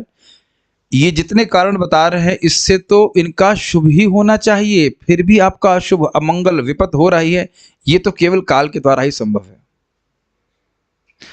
वैसे काल को अगर आप रिप्लेस करते हैं भगवत इच्छा, तो आपको समझने में कोई दिक्कत नहीं होगी। अगर ज्यादा कठिनाई हो रही, काल कैसे करेगा, काल कैसे करेगा, ये काल बोल रहा हूं तो लग रहा है कि कोई ऐसा व्यक्ति जिसकी कोई इच्छा नहीं है कि नहीं। अगर आप सीधे काल को रिप्लेस कर दें कि भगवत इच्छा, तो भगवत इच्छा से जो कुछ नहीं भी होता है वो सब कुछ हो जाता है। कर्तुम अकर्तुम सर्वथा अन्यथा कर्तुम समर्थुम, ये विभो शब्द की व्याख्या हम सुन चुके हैं। तो भगवान की इच्छा से सब कुछ हो सकता है। तो आप जब बोल रहे थे कि जय विजय कैसे हो गए, तो भगवत इच्छा से हुआ। अब उसकी व्याख्या हम 7वें स्कंद में करेंगे, तब तक आप रहिए, काफी देर में उत्तर मिलेगा, है ना। काश वहां तक पहुंच सके, बड़ा आनंद हमको, एटलीस्ट मुझे तो बड़ा अच्छा लग रहा है सब करने में। तो समझ में आया, ये काल के द्वारा असंभव भी संभव हो गया। कितने आश्चर्य की बात है, आश्चर्य प्रस्तुत कर रहे हैं। अब आप सारार्थ दर्शनी देखिए, एकदम जबरदस्त है। भगवान कपिल ने कहा, ये 3रे स्कंद का श्लोक है, न कर चित मराप न कर चिन्मत पर शांत रूपे नंक्षन्ति नो में निमिषोले डिहेति येषाम अहम प्रिय आत्मा सुतश्च सखा गुरु सुहृदो दैवमिष्टम। भगवान ने आगे कहा है, आगे कपिल देव कहते हैं, हे माते, माते मतलब देवहूति को कहते हैं, जो भक्त ऐसा दिव्य ऐश्वर्य प्राप्त कर लेते हैं वे उससे कभी वंचित नहीं होते। ऐसे ऐश्वर्य को ना तो आयुध न काल परिवर्तन ही विनष्ट कर सकता है। क्योंकि भक्तगण मुझे अपना मित्र, संबंधी, पुत्र, शिक्षक, शुभचिंतक तथा परम देव मानते हैं, अतः किसी काल में भी उनसे यह ऐश्वर्य छीना नहीं जा सकता। पूरी बात नहीं समझ में आ रही, इतनी बात समझ में आ रही है आपको कि भगवान पांडवों के मित्र थे, ठीक है, संबंधी थे। पुत्र तो नहीं कह सकते, पुत्रत्व का भाव था, वात्सल्य का भाव था माता कुंती के प्रति, माता कुंती का उनके प्रति। शिक्षक थे, ठीक है, शुभ चिंतक थे और परम देव थे। तो हर प्रकार से आप समझ सकते हैं, एकदम दिमाग खोल के हमें समझना होगा कि पांडव काल के अधीन बिल्कुल नहीं थे। ये भगवान की एकदम स्थापित बात है। श्रीमद् भागवतम 3:25-38, जो पांडव भगवान श्री कृष्ण के प्रति दास्य, साख्य एवं वात्सल्य से परिपूर्ण थे, उनका अतिक्रमण काल कैसे कर सकता है। यह तो अत्यंत चकित करने वाला है। ये तो समझ में आ रहा है, यहां तक कोई कठिनाई नहीं है। अब जरा समझने का प्रयास कीजिए। ये समझ में आ गया कि पांडव लोग काल के अधीन नहीं है, तो यानी कि काल कर रहा है, यह भी कारण नहीं माना जा सकता। काल कर रहा है, यह भी नहीं माना जा सकता। इसलिए समझने की अगर आसानी चाहते तो काल की जगह भगवत इच्छा रखिए। डायरेक्ट भगवान की इच्छा के कारण वो सब ऐसा कार्य हो रहे थे, लीला संपन्न कैसी होती। भगवान आए, दुर्योधन को मारा, थप्पड़ 2-4 मारे, मर गए, तो कुछ बात करने के लिए होता, इतनी बात कर रहे होते हम, इतना दिमाग ही नहीं लगता हमारा, दिमाग हमारा लगता नहीं तो हम यहीं पड़े रहते। फिर शुण्वन्ति गायन्ति गृणन्ति विष्णु सा कैसे होता। तो ये सब लीला संपादन करने के लिए भगवान ऐसा करते हैं। ऐसे समझ लीजिए कि जैसे ड्रामा में कुछ लोग रो रहे होते हैं, दुखी होते हैं, वो केवल ड्रामा में होता है, हाँ, बाहर कुछ नहीं है सर। कारण के बिना ही कर्मोत्पत्ति रूप विभावना अलंकार को यहां प्रस्तुत करने के लिए यह श्लोक कहा गया है। अब प्रभु जी आपने तो टू मच कर दिया। ये सब क्या है? विभावना अलंकार, पहले पढ़ लूंगा फिर समझ में आ जाएगा। देखिए, विभावना का अर्थ है बिना कारण के, जहां कारण के ना होने पर भी कार्य का होना पाया जाता है, वहां विभावना अलंकार होता है। ये साहित्यिक बात के रखी जा रही है। यह अर्थ की चमत्कारिता को वर्धित करता है। अभी अलंकार क्या होता है उसकी परिभाषा देख लीजिए। अलंकार का शाब्दिक अर्थ होता है आभूषण। जिस प्रकार स्त्री की शोभा आभूषण से होती है, स्त्री सुंदर होगी लेकिन वो आभूषण रखने से और सुंदर हो जाएगी, उसी प्रकार काव्य की शोभा अलंकार से होती है, अर्थात जो किसी वस्तु को अलंकृत करे ये अलंकार कहलाता है। तो कहने संक्षेप में हम कह सकते हैं काव्य शरीर अर्थात भाषा को शब्दार्थ से सुसज्जित तथा सुंदर बनाने वाले चमत्कारपूर्ण मनोरंजक ढंग को अलंकार कहते हैं। तो कहने का आशय क्या है? क्या यहां पे आप आश्चर्य भीष्मदेव का समझ पा रहे हैं कि कोई कारण नहीं है फिर भी आप विपदा अनुभव कर रहे हो? जैसे कोई बोलते हैं, हम लोग श्लोक बोलते हैं ना, क्या पंगुम लंघायते गिरम, श्लोक कैसे शुरू होता है? मूकम करोति वाचालम पंगुम लंघायते गिरम यद कृपा तमहम वंदे श्री गुरु दीर्घतारणम। जरा सोचिए, श्लोक को देखिए, ये भी विभावना अलंकार का ही प्रयोग है उसमें। मूकम करोति वाचालम, जो मूक है, गूंगा है, वो बोलने लगता है, तो आपके मन में आश्चर्य नहीं? अच्छा। पंगुम लंघायते गिरिम, जो लंगड़ा है वो पहाड़ पार कर जाता है। अच्छा, अब अच्छा अनुभव कर पा रहे हैं, कुछ टेस्ट आ रहा है आश्चर्य वाला। उसके बाद क्या है? यद कृपा तमहम वंदे श्री गुरु दीर्घतारणम। तो आपको आश्चर्य नहीं होगा कि अच्छा गुरु की कृपा से ऐसा हो जाता है? तो वही आश्चर्य क्या इस श्लोक में आप अनुभव कर पा रहे हैं? कि जरा श्लोक देखिए वापस से। यत्र धर्म सुतो राजा, तो धर्म की कोई कमी हो इसकी वजह से दुख भोगना पड़ रहा हो? नहीं। गदा पाणी वृकोदरहा, अरे शक्ति की कोई कमी हो उसकी वजह से दुख भोगना? नहीं। कृष्ण स्त्री, अस्त्र चलाने में कोई कठिनाई हो रही, वह भी नहीं। और हो सकता हो कि उनके पास धनुष ना हो, तो कहते ना कांडीवम चापम, सर्वश्रेष्ठ धनुष भी है। और हो सकता भगवान ने उपेक्षा की हो, कहते ना भगवान ने भी उपेक्षा नहीं करी है, भगवान तो उनके सुहृद है। तो विपत दिख गया, आश्चर्य दिख गया, इसलिए कह रहे हैं यहाँ पे विभावना अलंकार का प्रयोग कर रहे हैं। अब समझ में आ रहा है विभावना अलंकार? विभावना अलंकार का उपयोग होता है ताकि इस काव्य तो है, इसमें चमत्कारिक इफेक्ट, हाँ इफेक्ट लाना जाए, स्पेशल इफेक्ट अगर कहा जाए, अगर आसान भाषा में कहा जाए स्पेशल इफेक्ट। मैं नहीं समझ रहा कि कुछ कठिन लग रहा होगा, इतना तो समझते होंगे।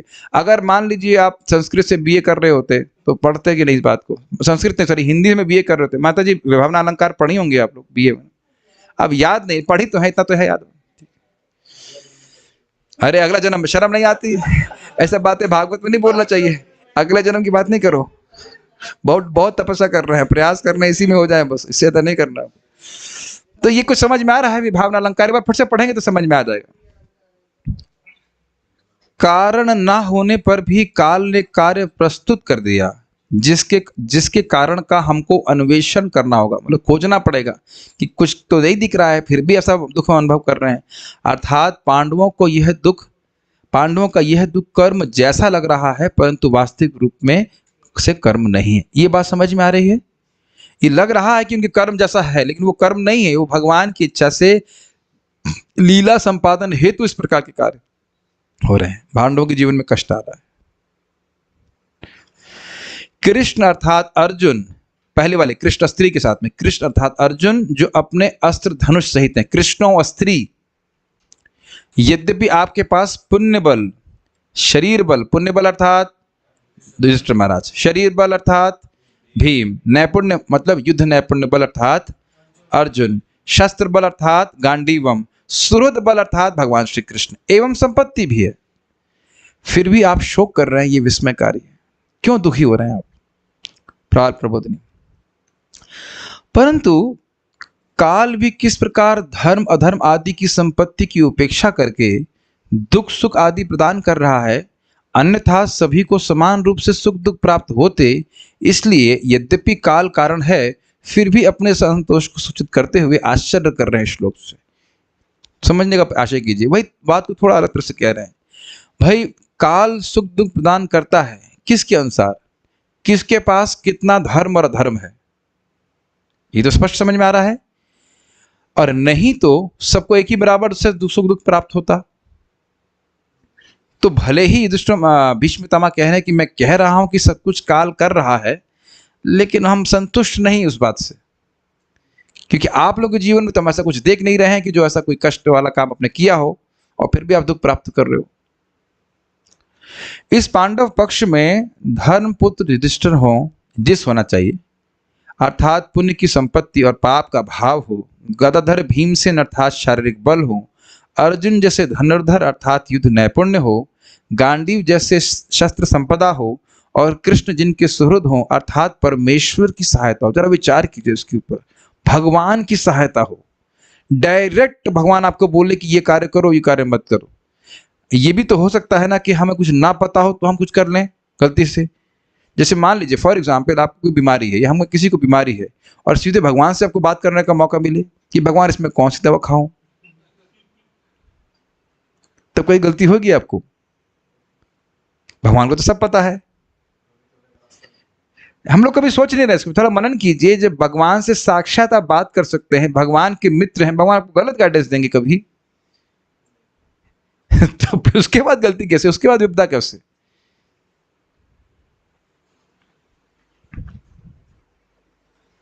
एक बात मैं भी सोच रहा हूं कि जब जैसे मान लीजिए जब क्या नाम था उनका, द्रौपदी पे कष्ट आया था, इन द सेंस जब वो वनवास में थी और भगवान जब आए उनके पास तो पूछा नहीं कि भगवान इतना कष्ट क्यों। मुझे नहीं पता कि इस तरह से पूछते थे कि नहीं पूछते थे। और ये भी नहीं बोल रहे हैं कि आप तो भगवान हैं, आप सब कुछ एडजस्ट क्यों नहीं कर देते, सब कुछ एक क्षण में सब कुछ आप ही कर दीजिए, क्या दिक्कत? पूछती हैं कि क्यों दुख है। अरे वो नहीं बोल रहा हूं, जब भगवान, जब वनवास की बात हो रही है ना, मैं उसकी बात कर रहा हूं। हम कहते दुख क्यों दे रहे हैं, अब पता नहीं जो भी कारण हो, लेकिन सोच जिनसे आप भगवान से डायरेक्ट बात कर सकते हैं, तब that's a great Fortune, is it not? तब भी विपदा है, यह तो अत्यंत आश्चर्य है, क्योंकि ऐसे में तो विपदा संभव ही नहीं। तो इस प्रकार से अपना आश्चर्य प्रस्तुत कर रहे हैं कि देखो काल कैसे कार्य कर रहा है। और संदेह भी है कि केवल काल ही कर रहा हो ऐसा नहीं, इसको अगले श्लोक में कल क्लियर हो जाएगा, भगवान ने चाहा तो, काल की इच्छा हुई तो। वैसे आप पढ़ ही सकते हैं, प्रभुपाद जी का तात्पर्य जहां तक भौतिक या आध्यात्मिक साधनों की बात थी, पांडवों के लिए इनकी कमी न थी। स्पष्ट है, भौतिक दृष्टि से वे अच्छी तरह से सुसज्जित थे, क्योंकि दो महान योद्धा अर्थात भीम तथा अर्जुन के साथ थे। आध्यात्मिक दृष्टि से राजा स्वयं धर्म के प्रतीक थे, और इन सब के ऊपर पुरुषोत्तम, पूर्ण पुरुषोत्तम भगवान श्री कृष्ण हितैषी के रूप में उनके लिए स्वयं चिंता करते थे। एक बात ध्यान देनी होगी कि मान लो कोई व्यक्ति के जीवन में विपदा आ भी रही है, तो शरीर बल से, अस्त्र बल से वह उसको निवारित कर सकता है, ये बात ध्यान देनी होगी। फिर भी सब होने के बाद भी कष्ट आ रहे हैं, फिर भी पांडवों पर इतनी विपत्तियां आई। पुण्य कर्म की शक्ति, व्यक्तित्वों की शक्ति अर्थात भीम शक्ति बल, शारीरिक बल, कुशल प्रबंध की क्षमता नैपुण्यता अर्थात अर्जुन, तथा भगवान श्री कृष्ण की प्रत्यक्ष अध्यक्षता में अस्त्र शक्ति होने पर भी पांडवों को अनेक विपत्तियां देखनी पड़े, जिन्हें अपरिहार्य काल का प्रभाव ही कहा जा सकता है। काल साक्षात भगवान से भिन्न है, अतएव काल का प्रभाव भगवान की अकथ इच्छा का सूचक है। अकथित मतलब इसका वर्णन नहीं किया जा रहा है, आप समझा नहीं सकते कि वो ऐसा क्यों हो रहा है, लेकिन वो भगवत इच्छा से हो रहा है। महाराज से भी इस प्रकार से बोल रहे थे, बहुत अच्छा प्रश्न एक भक्त ने किया कि भगवान हमारे जीवन में कष्टों को निवारित क्यों नहीं कर रहे, और ये उत्तर बहुत सुंदर है, आप लोग सब लोग सुनिए। वो कह रहे थे, महाराज जी परम पूज्य वृंदावन चंद महाराज बता रहे थे, उनके उदाहरण बड़े सुंदर होते हैं। वो कह रहे हैं कि जैसे किसी के शरीर में कुछ फोड़ा होता है, तो डॉक्टर उसको तुरंत नहीं फोड़ता है, वो उसको पकने का वेट करता है, ताकि वो एक बार फोड़ दिया जाए तो दोबारा आप कभी नहीं आए। उसी प्रकार से भगवान अपनी बुद्धि से जान रहे हैं, और उनके पास कितनी बुद्धि है विवेक प्रभु? बहुत सारी है, असीमित है, और हमारे पास तो बहुत सारी भी नहीं है, थोड़ी सी है। तो अपनी थोड़ी सी बुद्धि से भगवान के असीमित बुद्धि का अंदाजा लगाने का प्रयास करते हैं कि हमारे लिए क्या अच्छा है। लेकिन भगवान जो किस विशेष परिस्थिति में किस पद को डाल रहे हैं, वो उसके लिए अच्छा है। हम उसके साथ वाले लोग ना समझ सकें, वो ना समझ सके, लेकिन भगवान जरूर समझ रहे हैं कि जो भी भगवान का नाम जप करता है, भक्ति करता है, भगवान उसके लिए कुछ अच्छा ऐसे भी अच्छा करते हैं, और अच्छा तो करेंगे ही जो भक्ति कर रहा है, हमको भले समझ में नहीं आ रहा है। तो ये बातें हम जब बार बार सुनेंगे, तब हमारी जो मन है, बुद्धि है, वो स्थिर रहेगा। यद्यपि जीवन में कष्ट आएंगे ही, कहीं ये तो नहीं लेके चल रहे हैं कि नहीं आएंगे। आते ही हैं। जब कोई बात किसी मनुष्य के वश से परे हो तो पछताने से कोई लाभ नहीं। याद आ रहा है, हम बात कर रहे थे इस बात को कि भाई जब आपके हाथ में कुछ है ही नहीं तो फिर क्यों चिंता कर रहे हैं इतना। तो अब कोई व्यक्ति कह सकता है कि क्या काल भगवान की इच्छा का भी अतिक्रमण करके उनके भक्तों को कष्ट में डाल सकता है? उसके उत्तर को हम कल सुनेंगे। भीष्म पितामह क्या कहते हैं। कुछ प्रश्न है तो मैं देख लेता हूं, नहीं तो हम लोग जाएंगे यहाँ पे।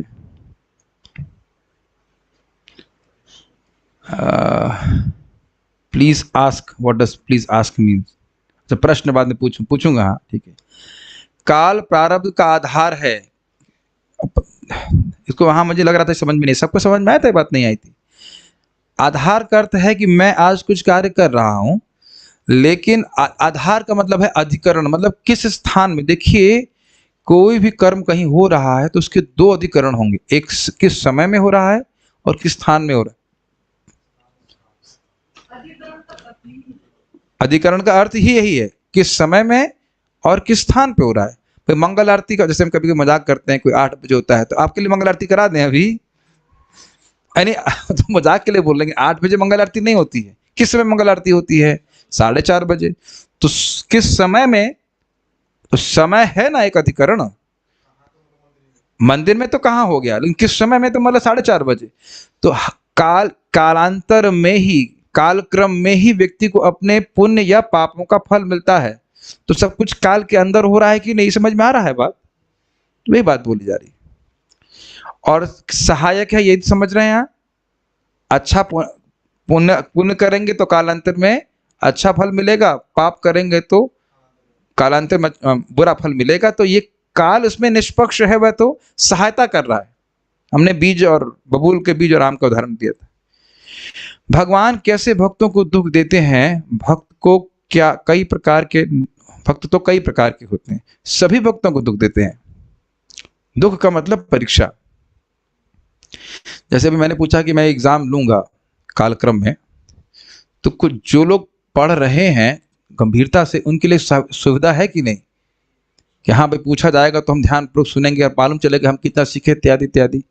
तो इससे पहले कि वो चार्ट हमारे पास लाए थे ना, the greatness of a person must be measured by his ability to tolerate provoking situations. अब सबके वो दिखा तो नहीं सकता, ये प्रभुपाद जी का कोटेशन है। A man's greatness must be determined by his ability to tolerate provoking situations. कौन व्यक्ति कितना महान है वो इसी बात से जांचना चाहिए कि जब कठिन परिस्थिति आती तो क्या वो सहन कर सकता है कि नहीं। शुद्ध करने वाली। तो हम सोच रहे हैं कि हम प्योर डिवोटी हो गए हैं, महान डिवोटी हो गए हैं, तो तेरे में भगवान एग्जाम दे देते हैं, अच्छा ये जरा इसको पास करना तुम। तो फिर मैं समझा अरे हम तो उतने ग्रेट डिवोटी नहीं हुए, ठीक है, समझ गए। तो सबको एग्जाम पेपर देना पड़ता है। In another class I heard कि भीष्म पितामह के बाणों की शैया पे आना भी के एक कारण यह था कि वे कौरवों की कुसंगति में थे। आप ऐसा सब कुछ सोच सकते हैं, लेकिन देखिए ये जानते हैं कि भीष्म पितामह महाभागवत हैं। महाभागवत का मतलब क्या होता है? कम से कम शुद्ध नाम तो चारण कर रहे होंगे। समझ रहे बात?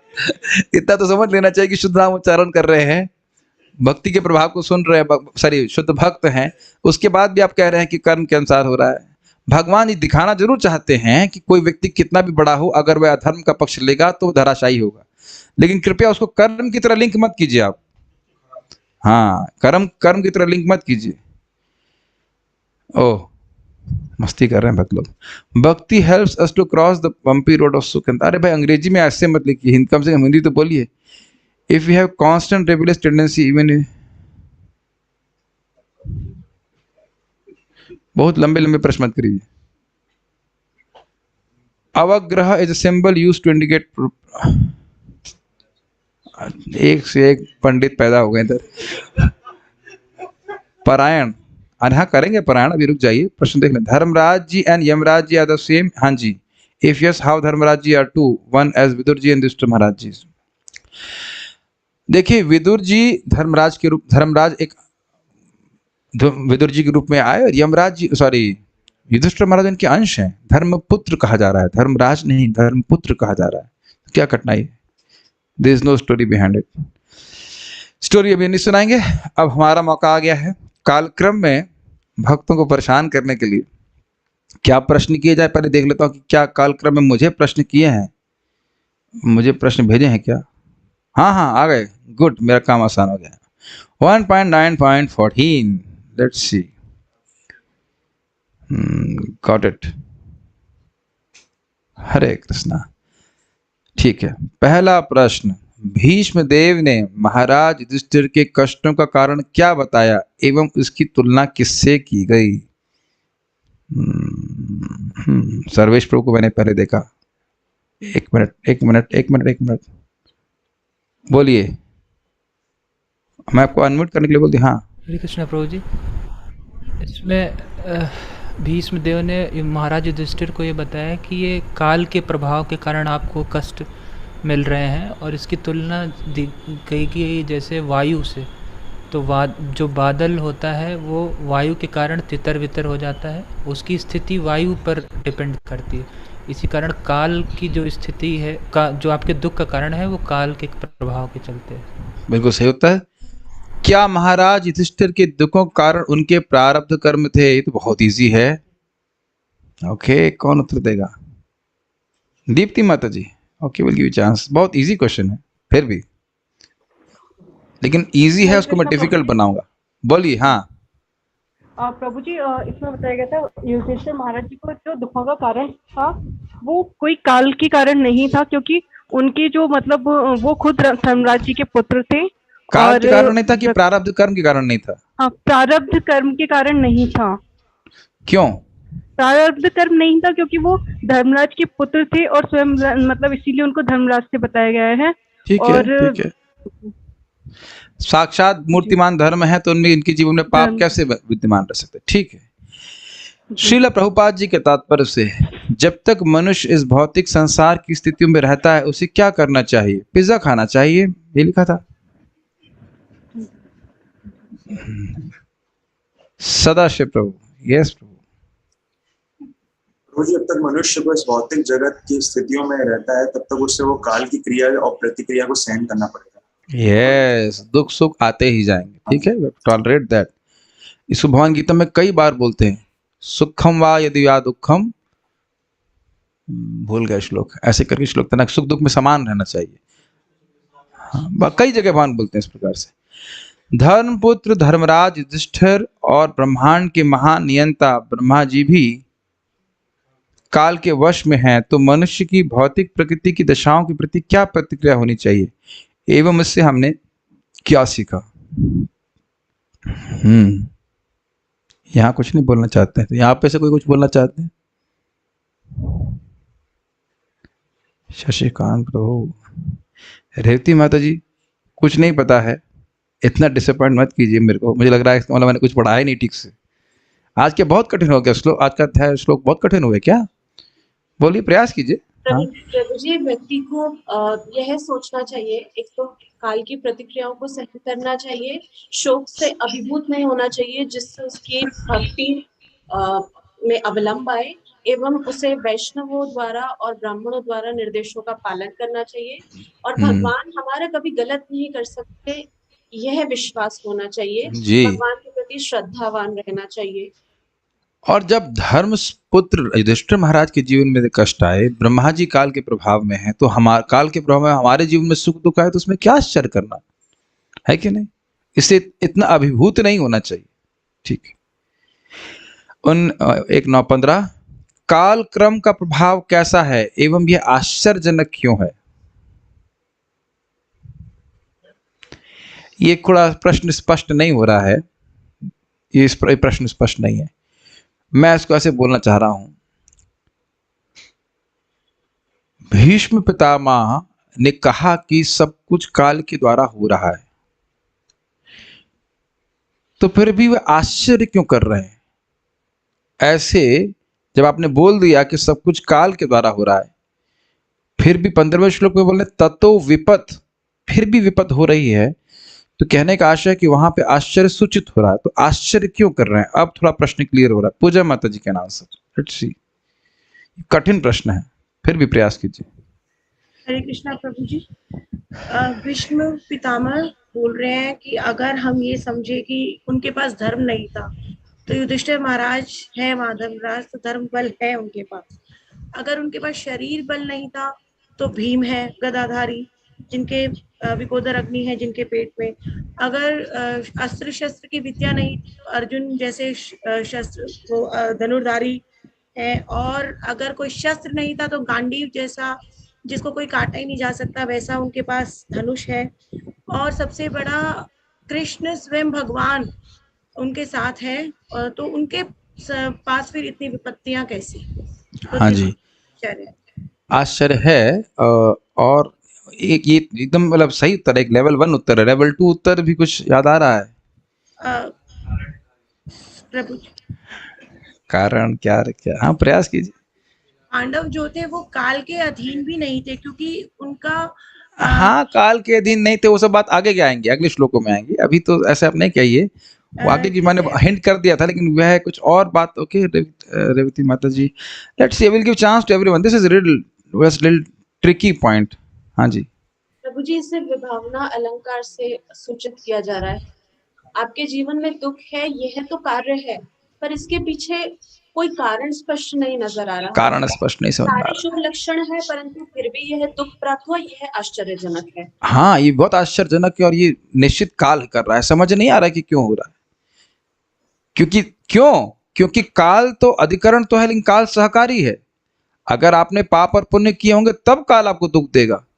तो ये एक दुर्घटना है, अघटन कार्य है। ये हो नहीं सकता आपके जीवन में कि कष्ट आए, फिर भी हो रहा है। इसलिए मुझे आश्चर्य हो रहा है। नहीं समझ रहे हैं? जो चीज संभव ही नहीं है, आपके जीवन में पाप हो ही नहीं सकता। और युधिष्ठिर महाराज कह रहे कि क्यों पाप नहीं हो सकता, तो कह रहे आप मूर्तिमान धर्म है, धर्म के ही जीवन में पाप आ गया तो फिर अधर्म क्या हो, कैसे वो धर्मत्व उसका रह जाएगा। ये बात याद आ रही होगी आपको। तो ये बड़ा अद्भुत टीका इसमें लिखी गई थी, इसलिए काल कर्म बड़ा आश्चर्यजनक है। ये तो बहुत इजी है। धर्मसूत्र राजा कौन है? युधिष्ठिर महाराज। गदापाणि विकुदर कौन है? भीम। अस्त्री कृष्ण कौन है? इसको ये प्रश्न बहुत इजी है, टू मच, टू इजी। और सुहृद कृष्ण कौन है? भगवान है। We don't ask that question. श्लोक के अनुसार पुण्य कर्म की शक्ति किसके पास थी? ये टू इजी, युधिष्ठिर महाराज के पास। अब ये जो प्रश्न करने वाले हैं क्या सोच रहे हैं? छोटे बच्चों से प्रश्न कर रहे हैं आप, कुछ कठिन प्रश्न क्या किए। व्यक्तित्वों की शक्ति किसके पास थी? भीम के पास थी। कुशल प्रबंध की क्षमता क्या थी? अर्जुन के पास थी। भगवान श्री कृष्ण की प्रत्यक्ष अध्यक्षता में अस्त्र शक्ति अर्जुन के पास थी। सवाल इजी। काल किससे अभिन्न? ये सब इजी क्वेश्चन है। कृष्ण की इच्छा से अभिन्न है। Don't ask easy questions. माता जी, who is framing these questions, you are asking too easy questions. Ask difficult questions, then we can find something. अच्छा, एक प्रश्न अब हमारा है। मैं आपको फाइल दिखा करके बोल दे रहा हूं ताकि आपको समझने में, उत्तर देने में कठिनाई ना हो। भगवान कपिल की उक्ति को कोट करके 15वें श्लोक में क्या बोला गया है? ये कठिन प्रश्न है और इसीलिए जानबूझ के पूछ रहा हूं। देखिए, अगर आपको थोड़ा सा समझ में आया होगा तो आप उत्तर दे सकते हैं, कोई कठिनाई नहीं है। चलिए सर्वेश पर कोई चांस देते हैं। तो जी, इसमें ये चीज़ बताई गई थी कि पांडव जो है, जितने भी गुण भगवान कपिल देव बता रहे हैं माता देवहूति को, वो सभी गुणों से वो परिपूर्ण है। जैसे भगवान कृष्ण से जो उनका संबंध था, वो मित्र का भी था, संबंधी भी थे। एक पुत्रत्व का भाव था माता कुंती के पास। शिक्षक वो थे ही अर्जुन के, और उसके शुभचिंतक भी थे।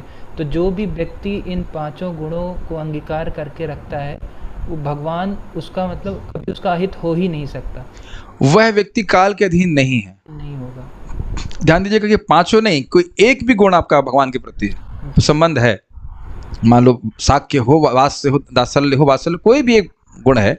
स्वाभाविक सी बात, एक व्यक्ति के पांचों नहीं हो सकते, तो उसका काल कुछ नहीं कर सकता। तो यह भी एक आश्चर्य की बात है, यानी कि पूरा विश्वास से नहीं कह रहे हैं कि सब कुछ काल ही कर रहा है, इसलिए उनको आश्चर्य हो रहा है। इसीलिए आश्चर्य हो रहा है कि जो व्यक्ति काल के परे है, उसके लिए लोग, वो तो लोक रीति से कह रहे थे सब कुछ काल कर रहा है, लेकिन उनके जीवन में, पांडवों के जीवन में कष्ट आ रहा है, वो संभव नहीं। वो जान रहे हैं, वो हमसे अधिक जानते हैं कि काल तो भगवान की इच्छा से चलता है, तो काल भगवान की इच्छा का अतिक्रमण नहीं कर सकता है। तो इसलिए आप बोल रहे हैं कि ये बड़े आश्चर्य की बात। ये चीज काफी इंटरेस्टिंग थी समझने के लिए, ठीक है। और कुछ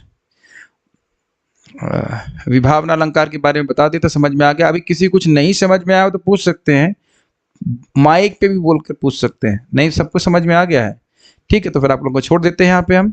हम लोग बस अब पारायण करेंगे, और आप देख ही रहे कि भागवत के 2 श्लोक भी समझ ले हम लोग तो जीवन एटलीस्ट हमारा पूरा दिन सफल हो जाता है, देख सकते हैं। और उसको भी आप लोग एक बार कम से कम फिर से एक बार जरूर पढ़ें, तब थोड़ी थोड़ी बात समझ में आएगी। ऐसे छोड़ देंगे तो छोड़ दीजिए, क्या कर सकते हैं, लेकिन समझाने के बाद कुछ कुछ पढ़ना होता है, ठीक है। एक बार पारायण कर लेते हैं।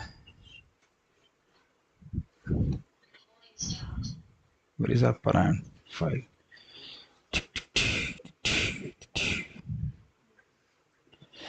तो कालक्रम में आपके सामने पारायण भी हो गया है, तो कालक्रम के अनुसार पारायण कर लेते हैं। और ये ध्यान रखिए कि जितना समय हमारा भगवत कथा में है हम लोग काल के परे हैं। 2-3-17 पढ़ लीजिएगा। जितना समय हम नाम जप करते हैं, भगवान की सेवा में रहते हैं, काल हमको नहीं प्रभावित कर सकता, यद्यपि बाहर से काल प्रभावित करता हुआ दिखता है। Let's start.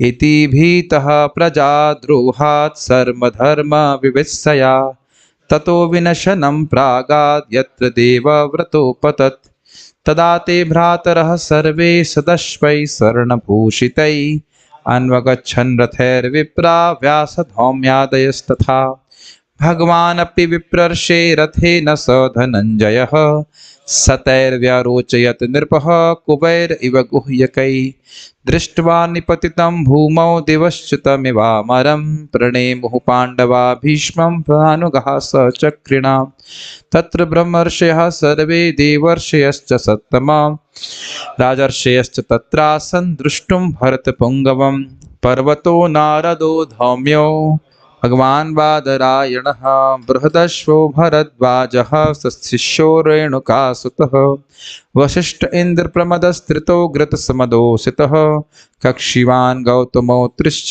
कौशिकोऽथ सुदर्शनः अन्ये च मुनयो ब्रह्मन् ब्रह्मरातादयो मलाः शिष्यैरुपेत आजग्मुः कश्यपाङ्गीरसादयः तान् समेतान् महाभागान् उपलभ्य वसुत्तमः पूजयामास धर्मज्ञो देशकालविभागवित् कृष्णं च तत्प्रभावज्ञ आसीनं जगदीश्वरं हृदयस्थं पूजयामास माययोपातविग्रहं पाण्डुपुत्रानुपासीनान् प्रश्रय प्रेमसङ्गतान् अभ्याचष्टानुरागाश्रय अन्धभूतेन चक्षुषा अहो कष्टमहो यद्यूयं धर्मनन्दनाः जीवितुं नार्हत क्लिष्टं विप्रधर्माच्युताश्रयः संस्थिते तीर्थे पाण्डौ पृथा बाल प्रजावधू युष्मत्कृते बहून् क्लेशान् प्राप्ता तोकवती मुहुः सर्वं कालकृतं मन्ये भवतां च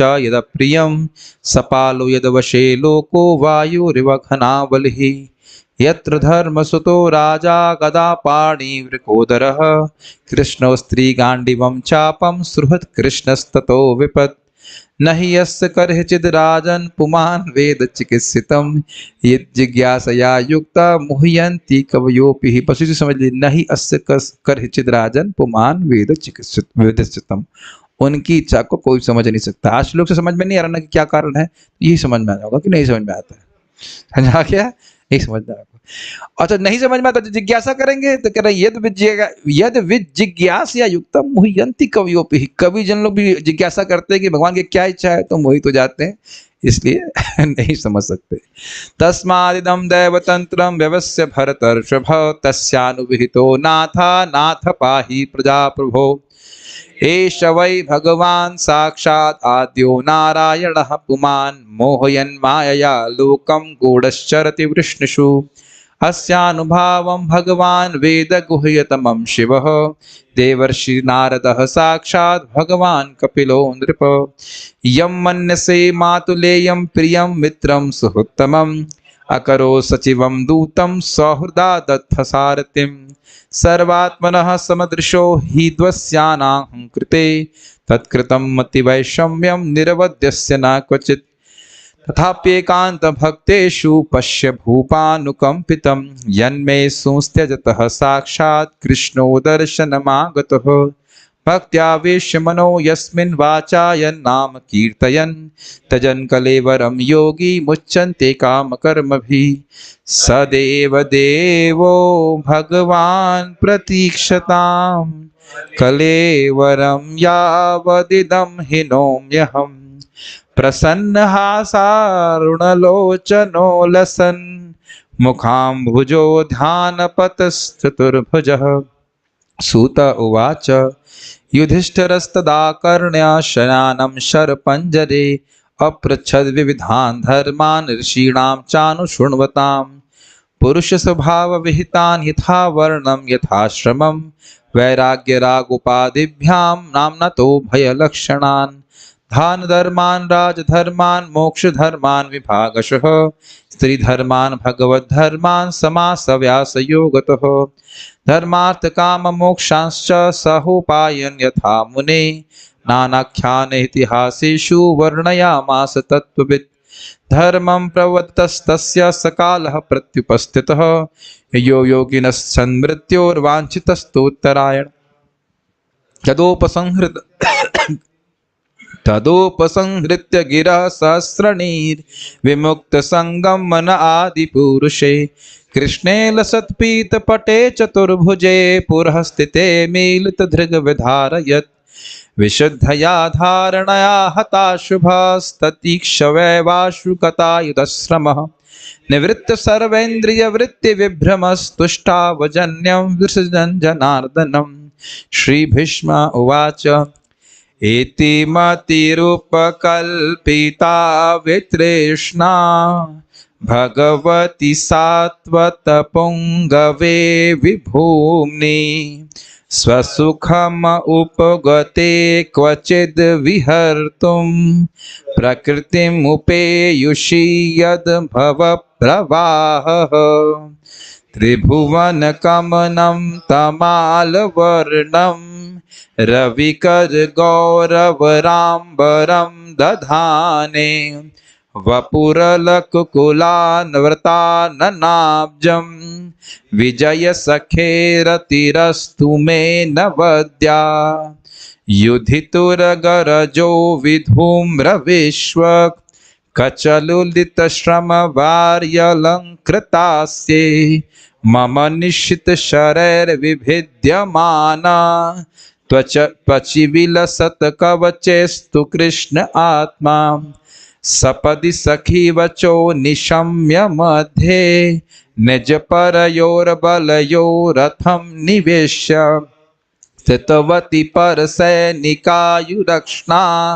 हृतवती पार्थ सखे रतिर्ममास्तु व्यवहितपृतना मुखं निरीक्ष्य स्वजनवधादिविमुखस्य दोषबुद्ध्या कुमतिमहरदात्मविद्यया यश्चरणरतिः परमस्य तस्य मेस्तु स्वनिगममपहाय मत्प्रतिज्ञा ऋतमधिककर्तुमप्लुतो रथस्थः धृतरथचरणोऽभ्ययाचलद्गुर्हरिरिव हन्तुमिभं गतोत्तरीयः शितविशिखहतो विशीर्णदंशः शतजपरिप्लुत आततायिनो मे प्रसभमभिससार मदवदार्थं स भवतु मे भगवान् गतिर्मुकुन्दः विजयरथकुटुम्ब आततोत्रे धृतहयरश्मिनि तच्छ्रये क्षणीये भगवति रतिरस्तु मे मुमूर्षो यमिह निरीक्ष्य हता गतः स्वरूपं ललितगतिविलासवल्गुहासा प्रणय निरीक्षण कल्पोत्कल्पितो रुमानः कृतमनुकृत्यवत्य उन्मदान्धा परिकृतिमग्न किल यस्य गोपवत्वः मुनिगणनृपवर्य संकुलेन्तः सदसि युधिष्ठिरराजसूय येषाम् अर्हणमुपपेद ईक्षणीयो मम दृशिगोचर एष आविरात्मा तमिमहम् अजं शरीरभाजां हृदि धिष्ठितमात्मकल्पितानां प्रतिदृश्यमिव कधार्कमेकं समधिगतोऽस्मि विधूतभेदमोहः। सूत उवाच कृष्ण एव भगवती मनोवाग्दृष्टिवृत्तिभिः आत्मन्य आत्मनम् आविश्य सोऽन्तः श्वास उपारमत्। सपद्यमानमाज्ञाया भीष्मं ब्रह्मणि निष्कले सर्वे बुभुषस्ते तूष्णीं वयासीं दिनात्यये। तत्र दुन्दुभयो नेदुर्देवमानववादिताः शशंसु साधवो राज्ञां खातपेतुः पुष्पवृष्टयः। तस्य निर्हरणादीनि सम्परे तस्य भार्गव युधिष्ठिरः कारयित्वा मुहूर्तं दुःखितोऽभवत्। तुष्टुवोर्मुनयो हृष्टा कृष्णं तद्गुह्यनामभिः। ततस्ते कृष्णहृदयः स्वश्रामान् प्रययुः पुनः। ततो युधिष्ठिरो गत्वा सह कृष्णो गजाह्वयं पितरं सान्त्वयामासा गान्धारीं च तपस्विनीं। पित्रा चानुमतो राजा वासुदेवानुमोदितः चाकार राज्यं धर्मेण पितृपैतामहं विभु। हरे कृष्णा कृष्णा